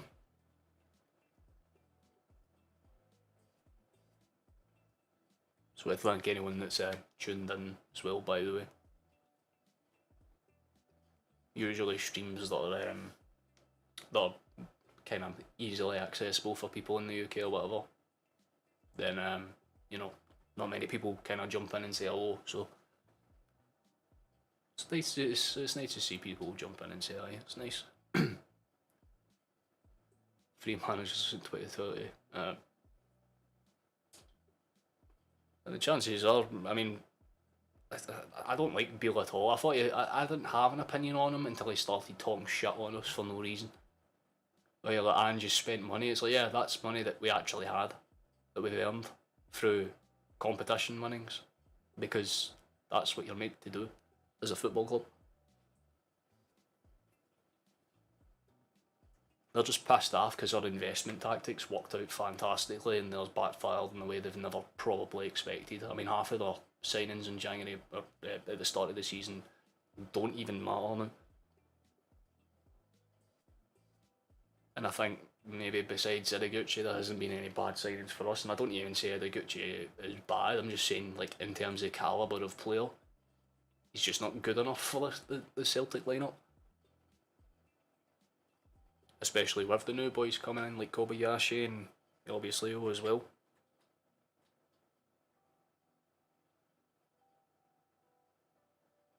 Yeah, you got some Dundee United fans leaving early, and to be honest, I can't blame them. He talks about every other manager except himself. Well, why do you think a lot of people are probably, a lot of the QPR fans were like, oh right, cool, he's left. But he just seems like one of those cunts that if he gets a slightly better offer, he'll be gone like that. Like basically what Brendan Rodgers did to us, except, you know, Rodgers actually merited his move. He'll just get it because, oh, he's tied with Rangers and therefore. But realistically, if Michael Beale wants to prove himself, he has to, you know, put up or shut up, and he's not done enough to justify it. There could be a third there as well, stole by Brigitte, that could have been something. Yeah, that's what I'm saying. Like, he's just not that kind of calibre player. He's like James McCarthy. You know what I mean? You know he's here and you know he's useful, but you have more than enough options to kind of balance out the reasons to not pick them. I mean, if I was to say the name is Malia Soro to use, a few of you would know the name and others would be like, who? But he kind of gives me that player. He kind of gives me like a Soro vibe. A good player when he wants to be, but he's just not like Hitati or McGregor's level. You know what I mean? There's just levels to it, standards. Dundee have the ball out wide. No, that's actually a really good ball in. They do get the initial header, but it's cleared away by Starfield. Punted long. In return, Dundee just punt it back. Then we punt it into midfield. It is literally like watching a game of pinball. Milton's got it out left. On the inside to, I think, Brekic. Good shift in there, but stolen away for Celtic, and in fairness to Dundee, they keep their balance and win the ball back. They've actually got bodies in the box now. They're starting to spread their wings a wee bit. Good ball forward, but all just steps in front of Fletcher to make sure that it's easily dealt with. I'm very happy with that. Oh, but Dundee have stole the ball back. Taylor's going to keep the pressure on them, though. It should be a throw for us. So will be changes. Maeda and O'Reilly will be coming on. The question is, who does Maeda come on for? Because I don't see it being Jota, but there is another change getting ready behind them. David Turnbull. Yeah, so chances are it's going to be a couple of the midfield. Definitely Moy. I think Moy will be one of the ones that comes off for sure.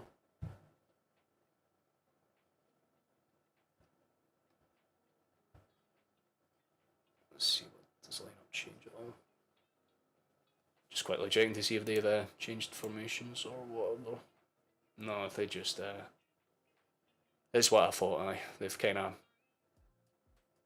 whoever they brought August on for, he's playing in the midfield now, and Sybil's out on that left hand side. But yeah, there are changes. Tannadice came off for Turnbull. Moyes obviously been replaced by O'Reilly, and Maeda's been actually replaced by Jota's been replaced by Maeda, I should say, which is honestly a wee bit surprising because Jota's been very good today, but can't argue with it. Celtic do try and win the ball back high up, and he stayed down and has continued to stay down, and Dundee will just probably take the opportunity, although he's back up on his feet and back in the play now. He just looks like he took a bit of a solo one, to be honest.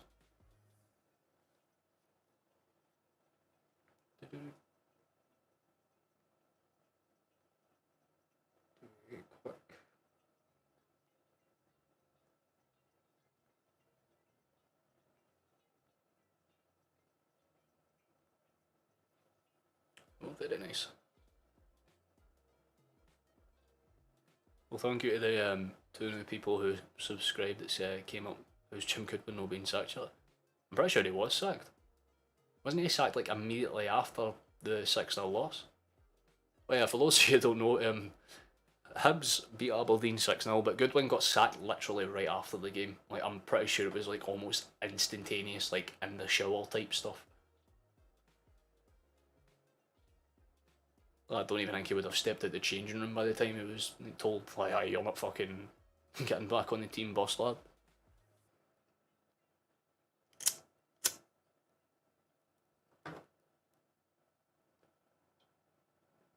Good play for us. Turnbull has got it. They're just kind of rotten players that can kind of... Oh yeah, absolutely. He was fucked out. I think it was like an hour or so after it.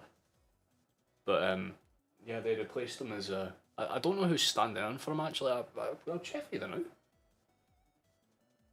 Did it finish that? Yeah, no, Hibs won't beat Aberdeen 6-0 yesterday. That was the full-time scoreline. They conceded like 3 in the last 12 minutes or something.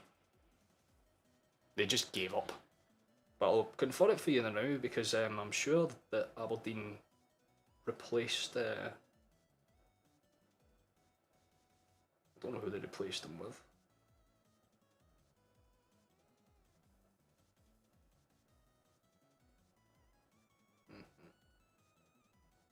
I could just get the club, thank you. Oh. And they do rattle the ball forward. They've actually done really well to break behind. Taylor steps in front and clears it away, and it'll be a throw-in for us though. Interesting. Oh yeah, that's how I knew, because the post-match interview wasn't Jim Goodwin, it was the chairman. The chairman came out and basically went, yeah, no, we've sacked Goodwin. He'll be replaced by the assistant coach until further notice.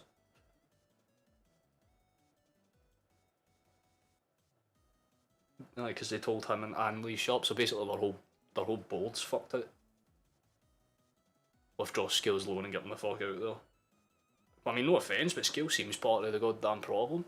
He looked all over the place in the game against Hibs.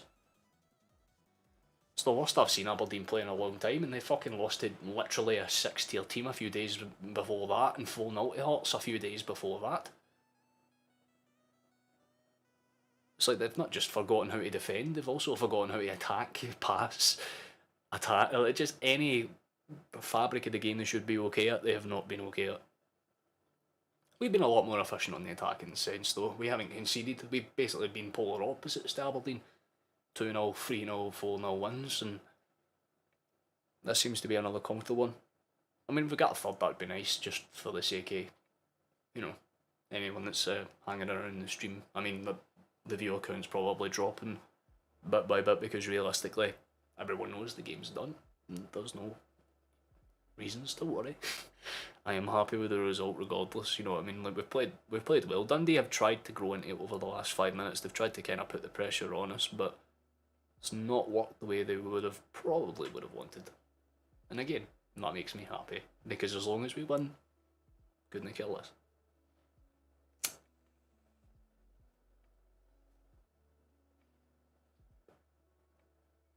But I do genuinely appreciate all of the support on like the recent streams anyway, because again, I only started streaming like 4 months ago, and like already there's like a wee community and things like that, which is minted. Again, like I've been considering doing some non-sports stuff on Twitch, like in between the games, because I know sometimes it's a wee bit, even for me, a wee bit shit having to wait 7-8 days before I can stream the next match, because basically my streaming schedule revolves around the team. But I've been considering doing a lot of off-brand stuff as well.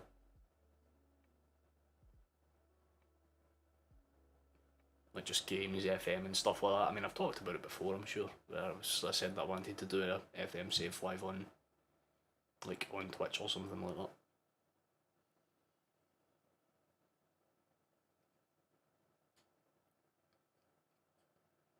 Oh, good shifting about here. There's a ball in behind my head. Has done well to play it. O'Reilly out wide to Taylor. Dundee have dropped fully back now.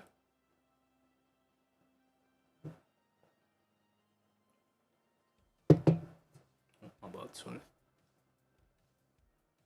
Oh, they've committed too many bodies forward and Celtic are in behind again here. Kyogo's squared it past and I think that's just hit the side net and he really should have tried to square that.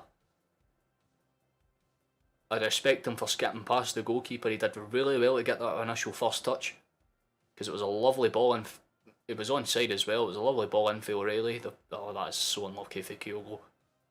You can see what he's trying to do, but he just couldn't get the right type of contact and it just kind of dinks over.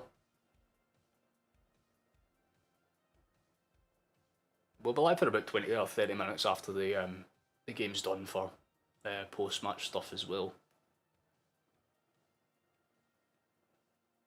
For anyone that's curious, but they do make changes. Middleton, Levitt and Fletcher are off for Pollitt, Jome and McLeod.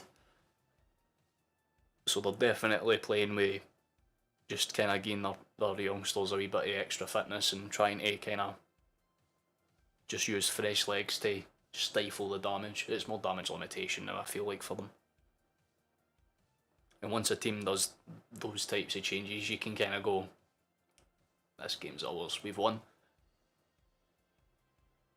It's going to take something utterly catastrophic to see us kind of bottle it for here, to be honest with you. Because even if you consider everything that we've done wrong today, then Dundee haven't done much right. And that's honestly surprising, because they've defended okay. But then again, the chances we have scored haven't really been hard ones to take, if that makes sense.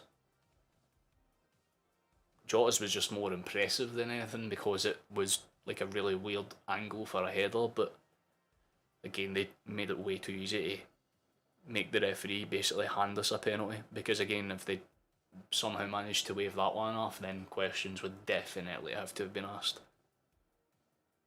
You can cope with one bad decision a game, but two, maybe not so much. So part of me is glad they've got it right, but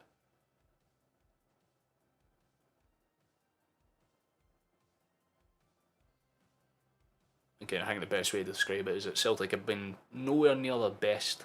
We've kind of just played to the occasion rather than, you know, what it stands for. Because the way to look at it is, a good simple 2-0 win. It could be 3 or 4. Like I said, there's still 15 minutes of this game left to go. Anything can realistically happen, but what we kind of came here to do is get the 3 points and kind of prolong Rangers' agony of continuously winning, just to kind of make no progress, you know what I mean?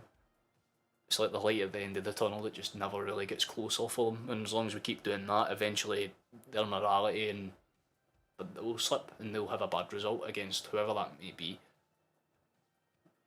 But then again, it could just be another one of those occasions where Celtic and Rangers just do not lose until they meet each other again.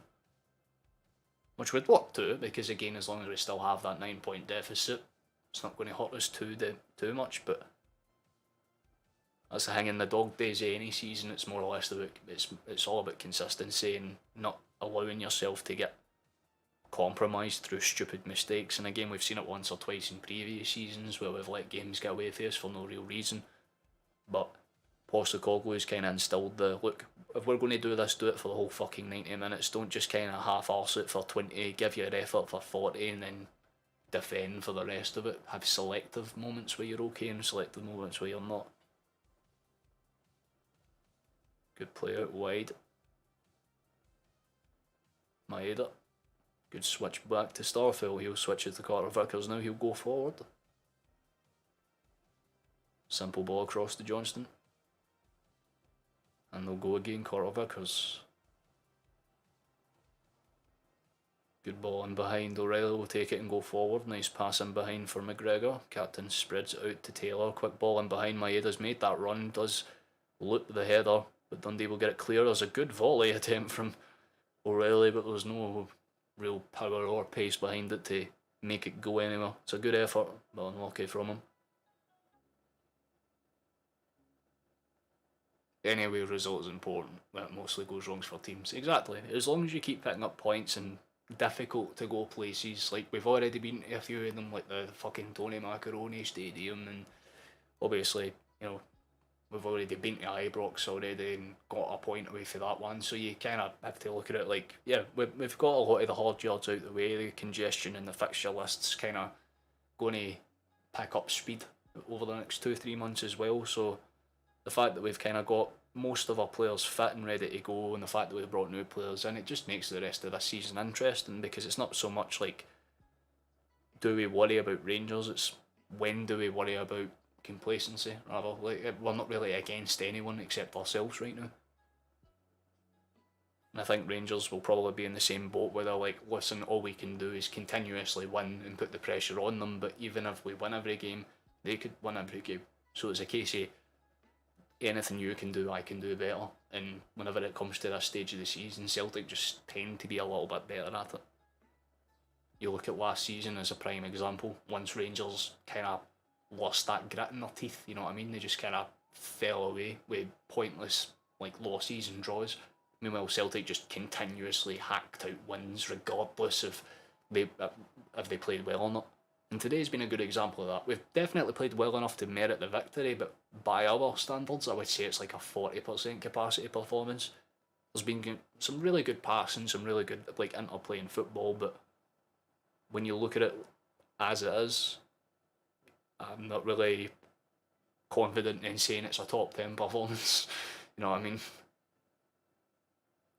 But to go to a place like Tannadice where teams can get frustrated and to take, you know, 3 points in a comfortable, basically like a training session at this point, I've got no complaints, none at all. Because Dundee have kind of gone back to that 5 in the midfield again. They've only got 3 at the back, but Haskabana, which is probably going to be one of the last changes. He's well, as soon as I say that, he shows up on screen warming up. That was my thinking. It was either going to be him or Kobayashi coming on. I was really hoping to see Rio get some minutes, but you know, it could still happen. Good play from Abada. There was 1-2 plays at in there, but I'm not sure if that's a.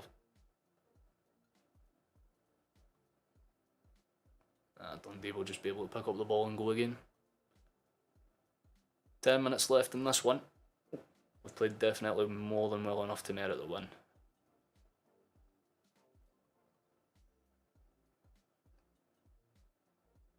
it's a loose touch from the Dundee man. He's giving the ball away and we can go forward here. Maeda's got it.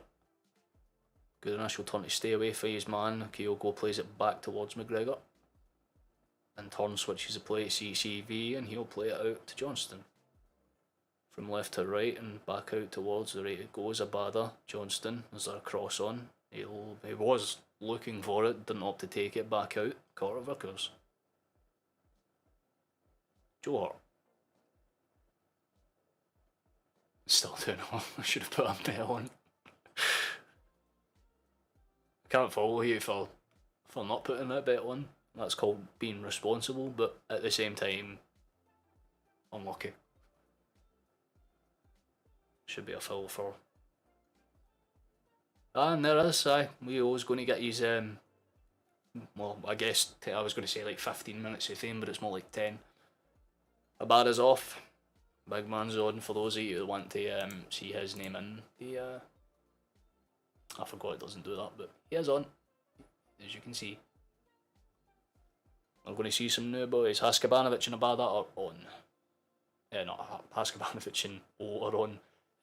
Kyogo and Abada are off. There we go. I've said it correctly that time. So we've got 10 minutes to see what the new boy can do. I'm curious. Haskabanovic is out on the right hand side. Maeda's on the left, and obviously the big man's playing through the middle. And already he's got a touch on the ball. Gets past one. Really good ball in behind already to Haskabanovic.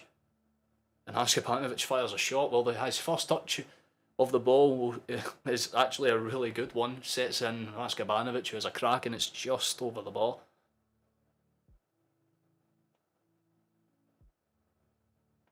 And the thing is, for a big guy, he's quite quick as well. He kept up with the play once he made that pass in behind. I just love the back of his shot because it just looks like someone's realised that they've misprinted it. Like, what do you mean? Like, what do you want in the back of this shot? Oh, I don't know, and then they've just put like OH. But then again, having a Scottish person try and pronounce his actual name, because I could stare at it and I'd probably still not pronounce it correct. Oh Hyung Jo, something like that. Point is, big fucking Keith Anderson 52 if he fucking Edinburgh is not going to be saying that correctly, is he? Dundee gets the ball forward though. Loose ball. Haskabanovic gets back to cover. Kind of pinged out wide. Dundee will try and move the ball.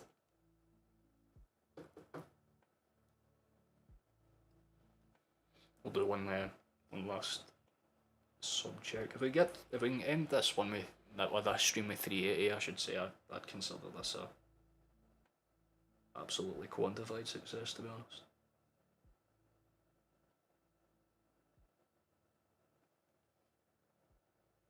And the graph goes in the book for a challenge on Johnston. We'll play out very quickly. Carter Vickers has it.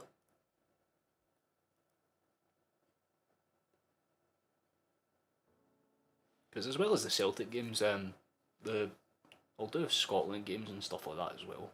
Because obviously you've got the qualification campaign coming up this season with the games against Spain, and obviously the anniversary match against England in September, October. That's let's go, KO.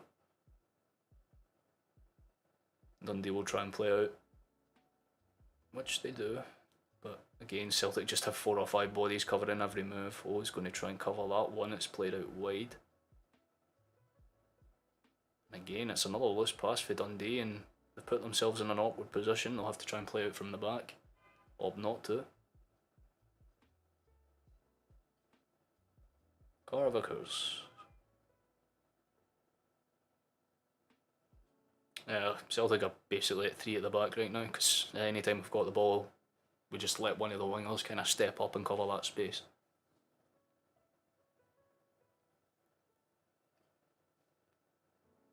But with 5 minutes left, we played more than fine.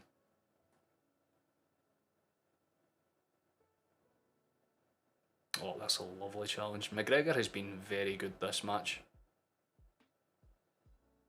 It's similar to the cup final performance against Kilmarnock. In fact, it's very, very similar in terms of performances. Kilmarnock have had one or two chances where you're like, fair play to them. Celtic haven't been at their best, but what we have done is stifle their creativity while retaining our own creativity. Because while most teams, when they play against Celtic, they have to have the ball to initiate an attack, Celtic are more than comfortable of, waiting to get the ball back to break on an attack, and I think that's what's caught Dundee out this game. Again, don't get me wrong, they could have done a lot differently, but the things that they have done right was, you would argue, is their defence. I mean, when it's all said and done, we've had a lot of chances, and you can't argue with it. I mean, one of our goals was a penalty, but considering the fact that obviously we had a disallowed VAR decision, as well as other chances like Tannadice's chance in the first half, and again, there's nothing you can really argue with. I think Dundee know that they're the beaten team here, so they're not really playing with any gusto or real intent to win this anymore. I think they know, look, we're not getting 3 points, but we'll just kind of limit them for getting any more. Good overall performance. I'm happy to accept the Mike Tyson punch instance. Yeah, well, again, it's one of those where because we've won, it will kind of be forgotten about as time goes on, but realistically it's something that the people at Celtic would need to kind of put in a wee folder somewhere to kind of send to the SFA at the end of the season and be like, look, come on now. Like, yous have had 12 months to figure out. If yous haven't got it fixed this season, we'll actually consider doing legal action or some shit. I don't know. Do it Liverpool and Man City did to the VAR systems. Basically tell them, listen, you either fucking fix them or we're outright refusing them in our stadiums. So they fixed them.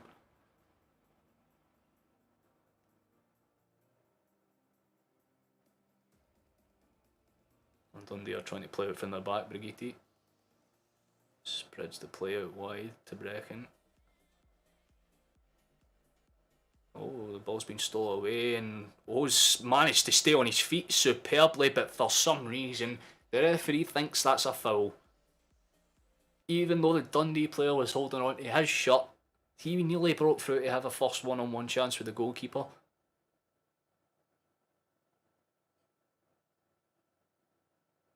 I mean, that's interesting. Well, Dundee play it out quickly, and they're going to try and put some little bit of pressure on. That's a good in-swinger. Carter Vickers can't get onto it, so Dundee will be able to keep it in the box, and they do well to do that much. Brecken again gets out wide for a cross, and Hart swung at the thin air, and thankfully they've missed. What the fuck is going on? They're just misclearing everything now. Those were the lapses in concentration I was talking about. Vickers doesn't get to that clearance, and after a couple of free touches in the middle of the box, I've got to say, the ref proves my point over and over again. Well, yeah, that's the standards of the SFA, I would say.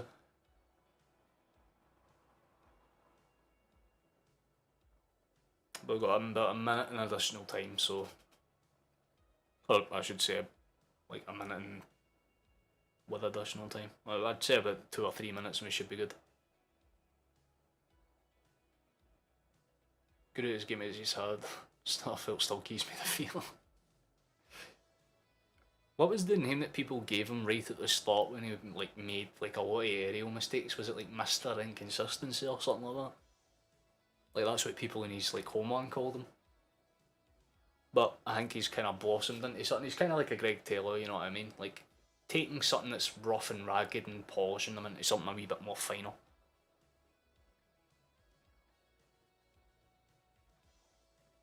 Good ball up, it's bobbled about. Celtic have 4 or 5 bodies on that left side of the field to just kind of stifle the pressure. Dundee do get the ball back and it will be a throw into them, but they'll just have to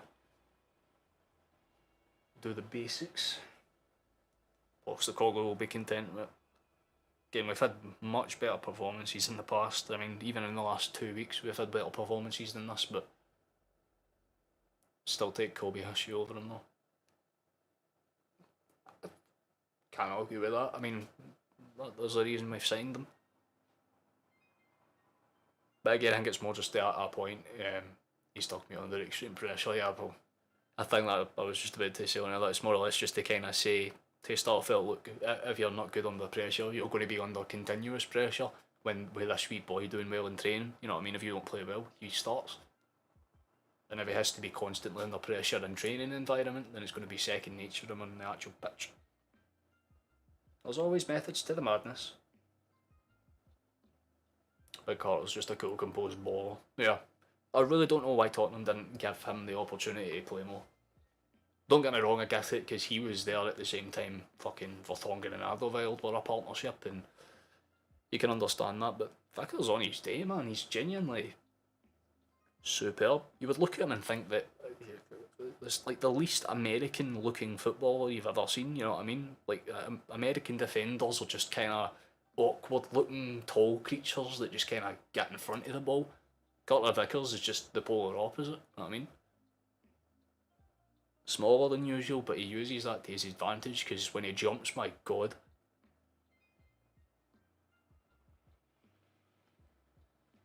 Oh, quick player on the outside, nearly managed to get it in behind. I didn't even see the added minutes. There's 5 minutes added time. We've got about 2.5 minutes of it left. We're halfway through added time. Mate, it's for England. Carter Vickers is not English. He's trained in England and he's grown most of his life in England, but he's American.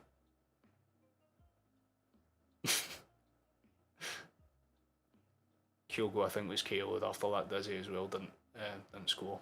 Yeah, I mean, I think Kyogo's probably felt a little bit hard done.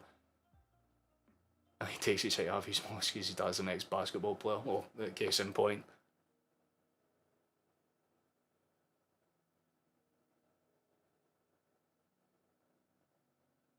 But then again, you can see that like athletic gene in him, you know what I mean? Because even though he's not physically prowessful, I guess would be the term. Like if you put him beside Starfelt's clearly the bigger dude. But Carter Vickers is a player that I feel a lot more comfortable with being on the ball because he just looks at peace. You know what I mean? He doesn't look like he's struggling when it comes to that sort of stuff. It's another good ball in behind. We nearly got another chance out of it. Sorry. Kyogo's got it out wide and Maeda will win the throw in. We'll just take our time. Oh man, I'm telling you, the cat was born in England, not an American dad. I'm pretty sure. If I check it on the. Because he was a national at the World Cup, wasn't he, for America? But it's the same way as me. Like, I'm consider myself Scottish, but my family's technically Irish. But I was born and grown up here, so I am Scottish. Full stop. But then again, if you had the choice between being for the States or England, that's like choosing between wanting stage 5 cancer or like shot in the head. Either one doesn't have a realistically nice outcome. You're either English or American. I'm quite content being Scottish, thank you very much. Oh shit, O'Reilly might have a last minute chance here. Ball forward. Oh, he was trying to play in for O to get his chance, I respect that. Dundee just kind of clear the ball forward and we'll just kind of go back to playing around the back and see this one out. We've got about 35 seconds and then that's the 5 minutes basically played. The only reason the boy is playing for him is because he's old boy. Well, yeah, I guess that makes sense. I mean, if you have the chance to represent any country in a World Cup fucking level, you take it. Because you know you're not going to get into the England setup, so... I mean, that's why Scott McTominay probably chose to be Scottish over English. Because realistically, he wasn't going to beat Foden or, you know, like Declan Rice into the midfield, so... Makes sense. Scotland's an easier option. Same with Che Adams. Like that's the cool thing about dual nationality. Canada is made up of like 80% non-Canadians. But for families that have immigrated, like that's the cool thing about it. His mum and dad met in Greece, funnily enough. Seems Greece and Japan are doing levels for us. I know. Japan has provided us the goods on the pitch and Greece are just providing us the goods off of it. There's another, yeah. I think that's going to be full time once this one goes out of play. Somehow Maeda's missed an open net. That is full time, but Maeda's just missed a sitter to make that 3-0. I'm not going to lie, that's confusing. But it's time for zoomies because, boys, we won victory. Can we get applauses and chat? We actually won a game of football. Really surprised about how Maeda missed that, because only got a fucking assist. Very clean though, very clean, very nice. So, the league table, look at it. Doesn't it just make you smile inside? Pleased. As long as we keep that kind of pace and prowess up, we should be good. I haven't even checked when the next Celtic games are. The next one is the 1st of February. Oh, that's the day before I go to hospital, so that, not hospital, the dentist, so that should be good. We'll take that. So I'll be live for the Livingston game, I presume. The game after that, how long would that be? If it's like 2 or 3 days in.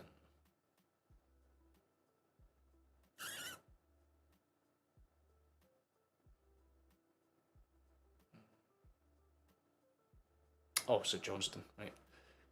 That's in the 5th. Well, that might be iffy, the St Johnstone and Celtic game, but that's only if the tooth extraction didn't go as planned. But yeah, big win for us. We'll absolutely take that given the balance of play. I mean, yeah, that was genuinely. Aye, Scales got red carded as well. I totally forgot about that aspect. But it wasn't as if like Hibs had a stronger game against Aberdeen or anything. They just kind of got messed up. And there's the league table. You just can look at that for a few seconds. It's a pretty good win for us. No complaints at all, in my opinion.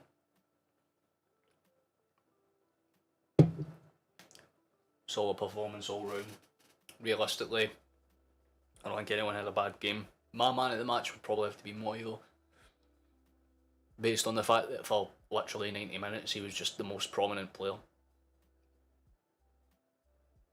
Good streaming. Chat him off to Carol. It was nice you to stop in, Shane. So it was nice seeing you, mate. We have a lovely night. At least you can go to bed tonight with a bit more, a less chance of nightmares happening. Or maybe leave him here then. Scott McTominay shouldn't be able to get in the Scotland squad or make anything else with a case in point. But yeah, I'm quite pleased with that. I'm quite happy. No complaints at all. I'm just doing one last sweep check to make sure that everything runs smooth like butter. But yeah, we played good. I don't think there's anything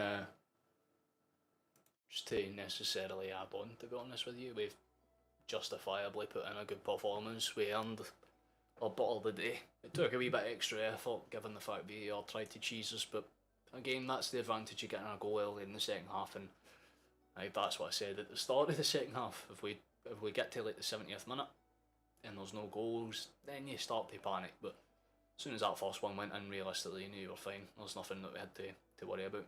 Absolute fuck the SFA. Oh yeah, you basically summed up Virtual, man. There's nothing we can really do about an outside influence, you know what I mean? We can only contribute to what we've put in. And we've put in a very good effort, you know what I mean? By no means our best, by no means our most elite performance of the season, but when you consider the fact that it's a tough place to go, it's a tough place to kind of register points in general, we take those. Dundee will feel hard done because, again, they're on 20 points and we've literally, you know, times 3'd them at this point now. That's probably horrible for them because they realise top 6 probably isn't going to happen for them unless they start really pulling the finger out their arses, which is a shame because Dundee aren't a bad side by any means. Like I said, they just need to figure out their attack, and I think once they do that, they should be okay. I don't think there was any other games that were going on alongside today's game. But that was the game earlier on final, and it was curious.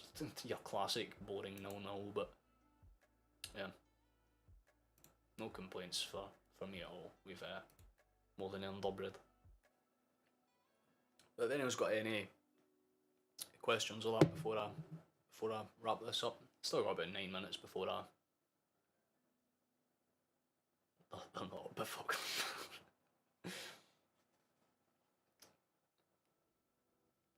If there's any last minute questions or what before I head off to eat food for the day, I've got a lovely pasta that I need to make. A tuna pasta, I'm fucking loving it. I think there's a lot to look forward to for the rest of the night. And basically just kind of chill out. Do you like eggs? Oh god.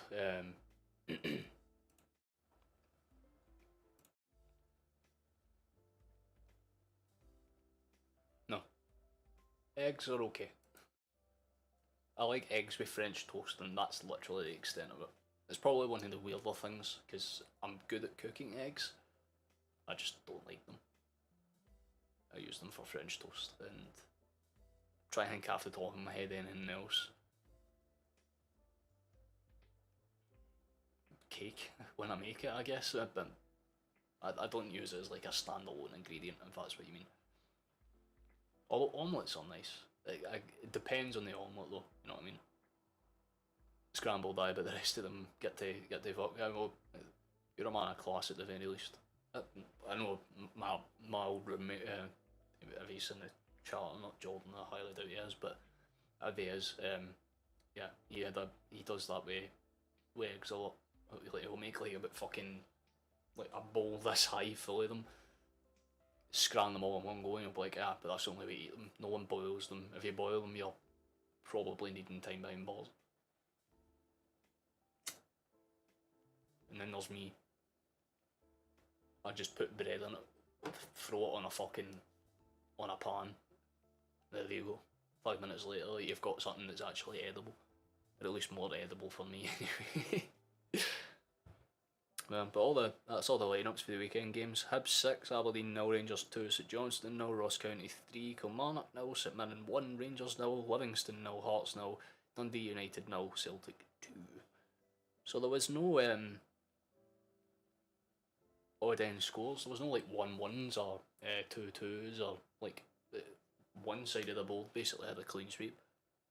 We were the only away side to win though. Every other home side won with clean sheets. We were the only side to take it away from home with a clean sheet. But they're showing the league table there, a goal difference of 23, but a point difference of 9, which is still respectable.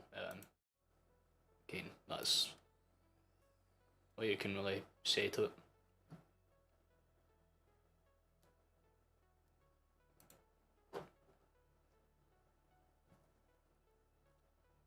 How about a bit of a mistake? When I say incorrect.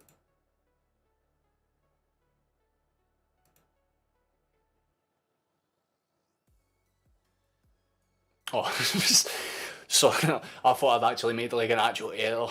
Sorry, my bad. VAR Rangers to St Johnstone 0, but I mean realistically, we're used to it benefiting one team and not so much the other. But again, we've done fairly good. I can't complain about it at all in any way, shape or form. So all things considered, I'm happy with that. But we can put some background music on because I'm going to have to wrap this up for today. But a solid 2.5 hours isn't bad by any means.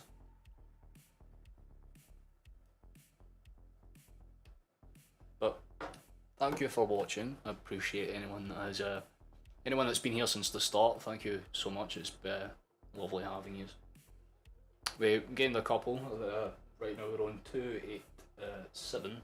Not 287, 387. Sorry. So that's nice. That's really nice. Thank you. That's like 10 today. So I'll be live for the Livingston game most likely. That will be the next one on the on Wednesday. I should. Is it Wednesday? Whatever date the first is. I need to actually go and check to make sure. Seems like it's the Wednesday. I'm sure it is. Well, again, I'm It really depends if my dentist. I think it's on the 2nd, so I should be live for that game. Have a good one, mate. Enjoy the rest of your night. I appreciate you coming along, mate. It's nice to see you coming. Thank you for keeping the chat alive. I do appreciate that. It's always nice to see you. But yeah, I think we've done all we need to do, so I can kind of go into this screen and turn this up a little bit, because I am going to bail out now. Thank you for watching. Anyone that's just tuned in, you can subscribe if you want, but you missed the good stuff today. The next one's against Livingston. I won't be live probably for the St Johnstone game after that, but I'll give you more details as the time comes. Thank you for tuning in. Thank you for a good stream. I appreciate you all. Love you all that good jazz. Always a pleasure. Likewise, Watchal. Hope you all have a lovely night. Celtic, we've done well, you know what I mean? Good victory. But I'm off. Catch you after. Bye.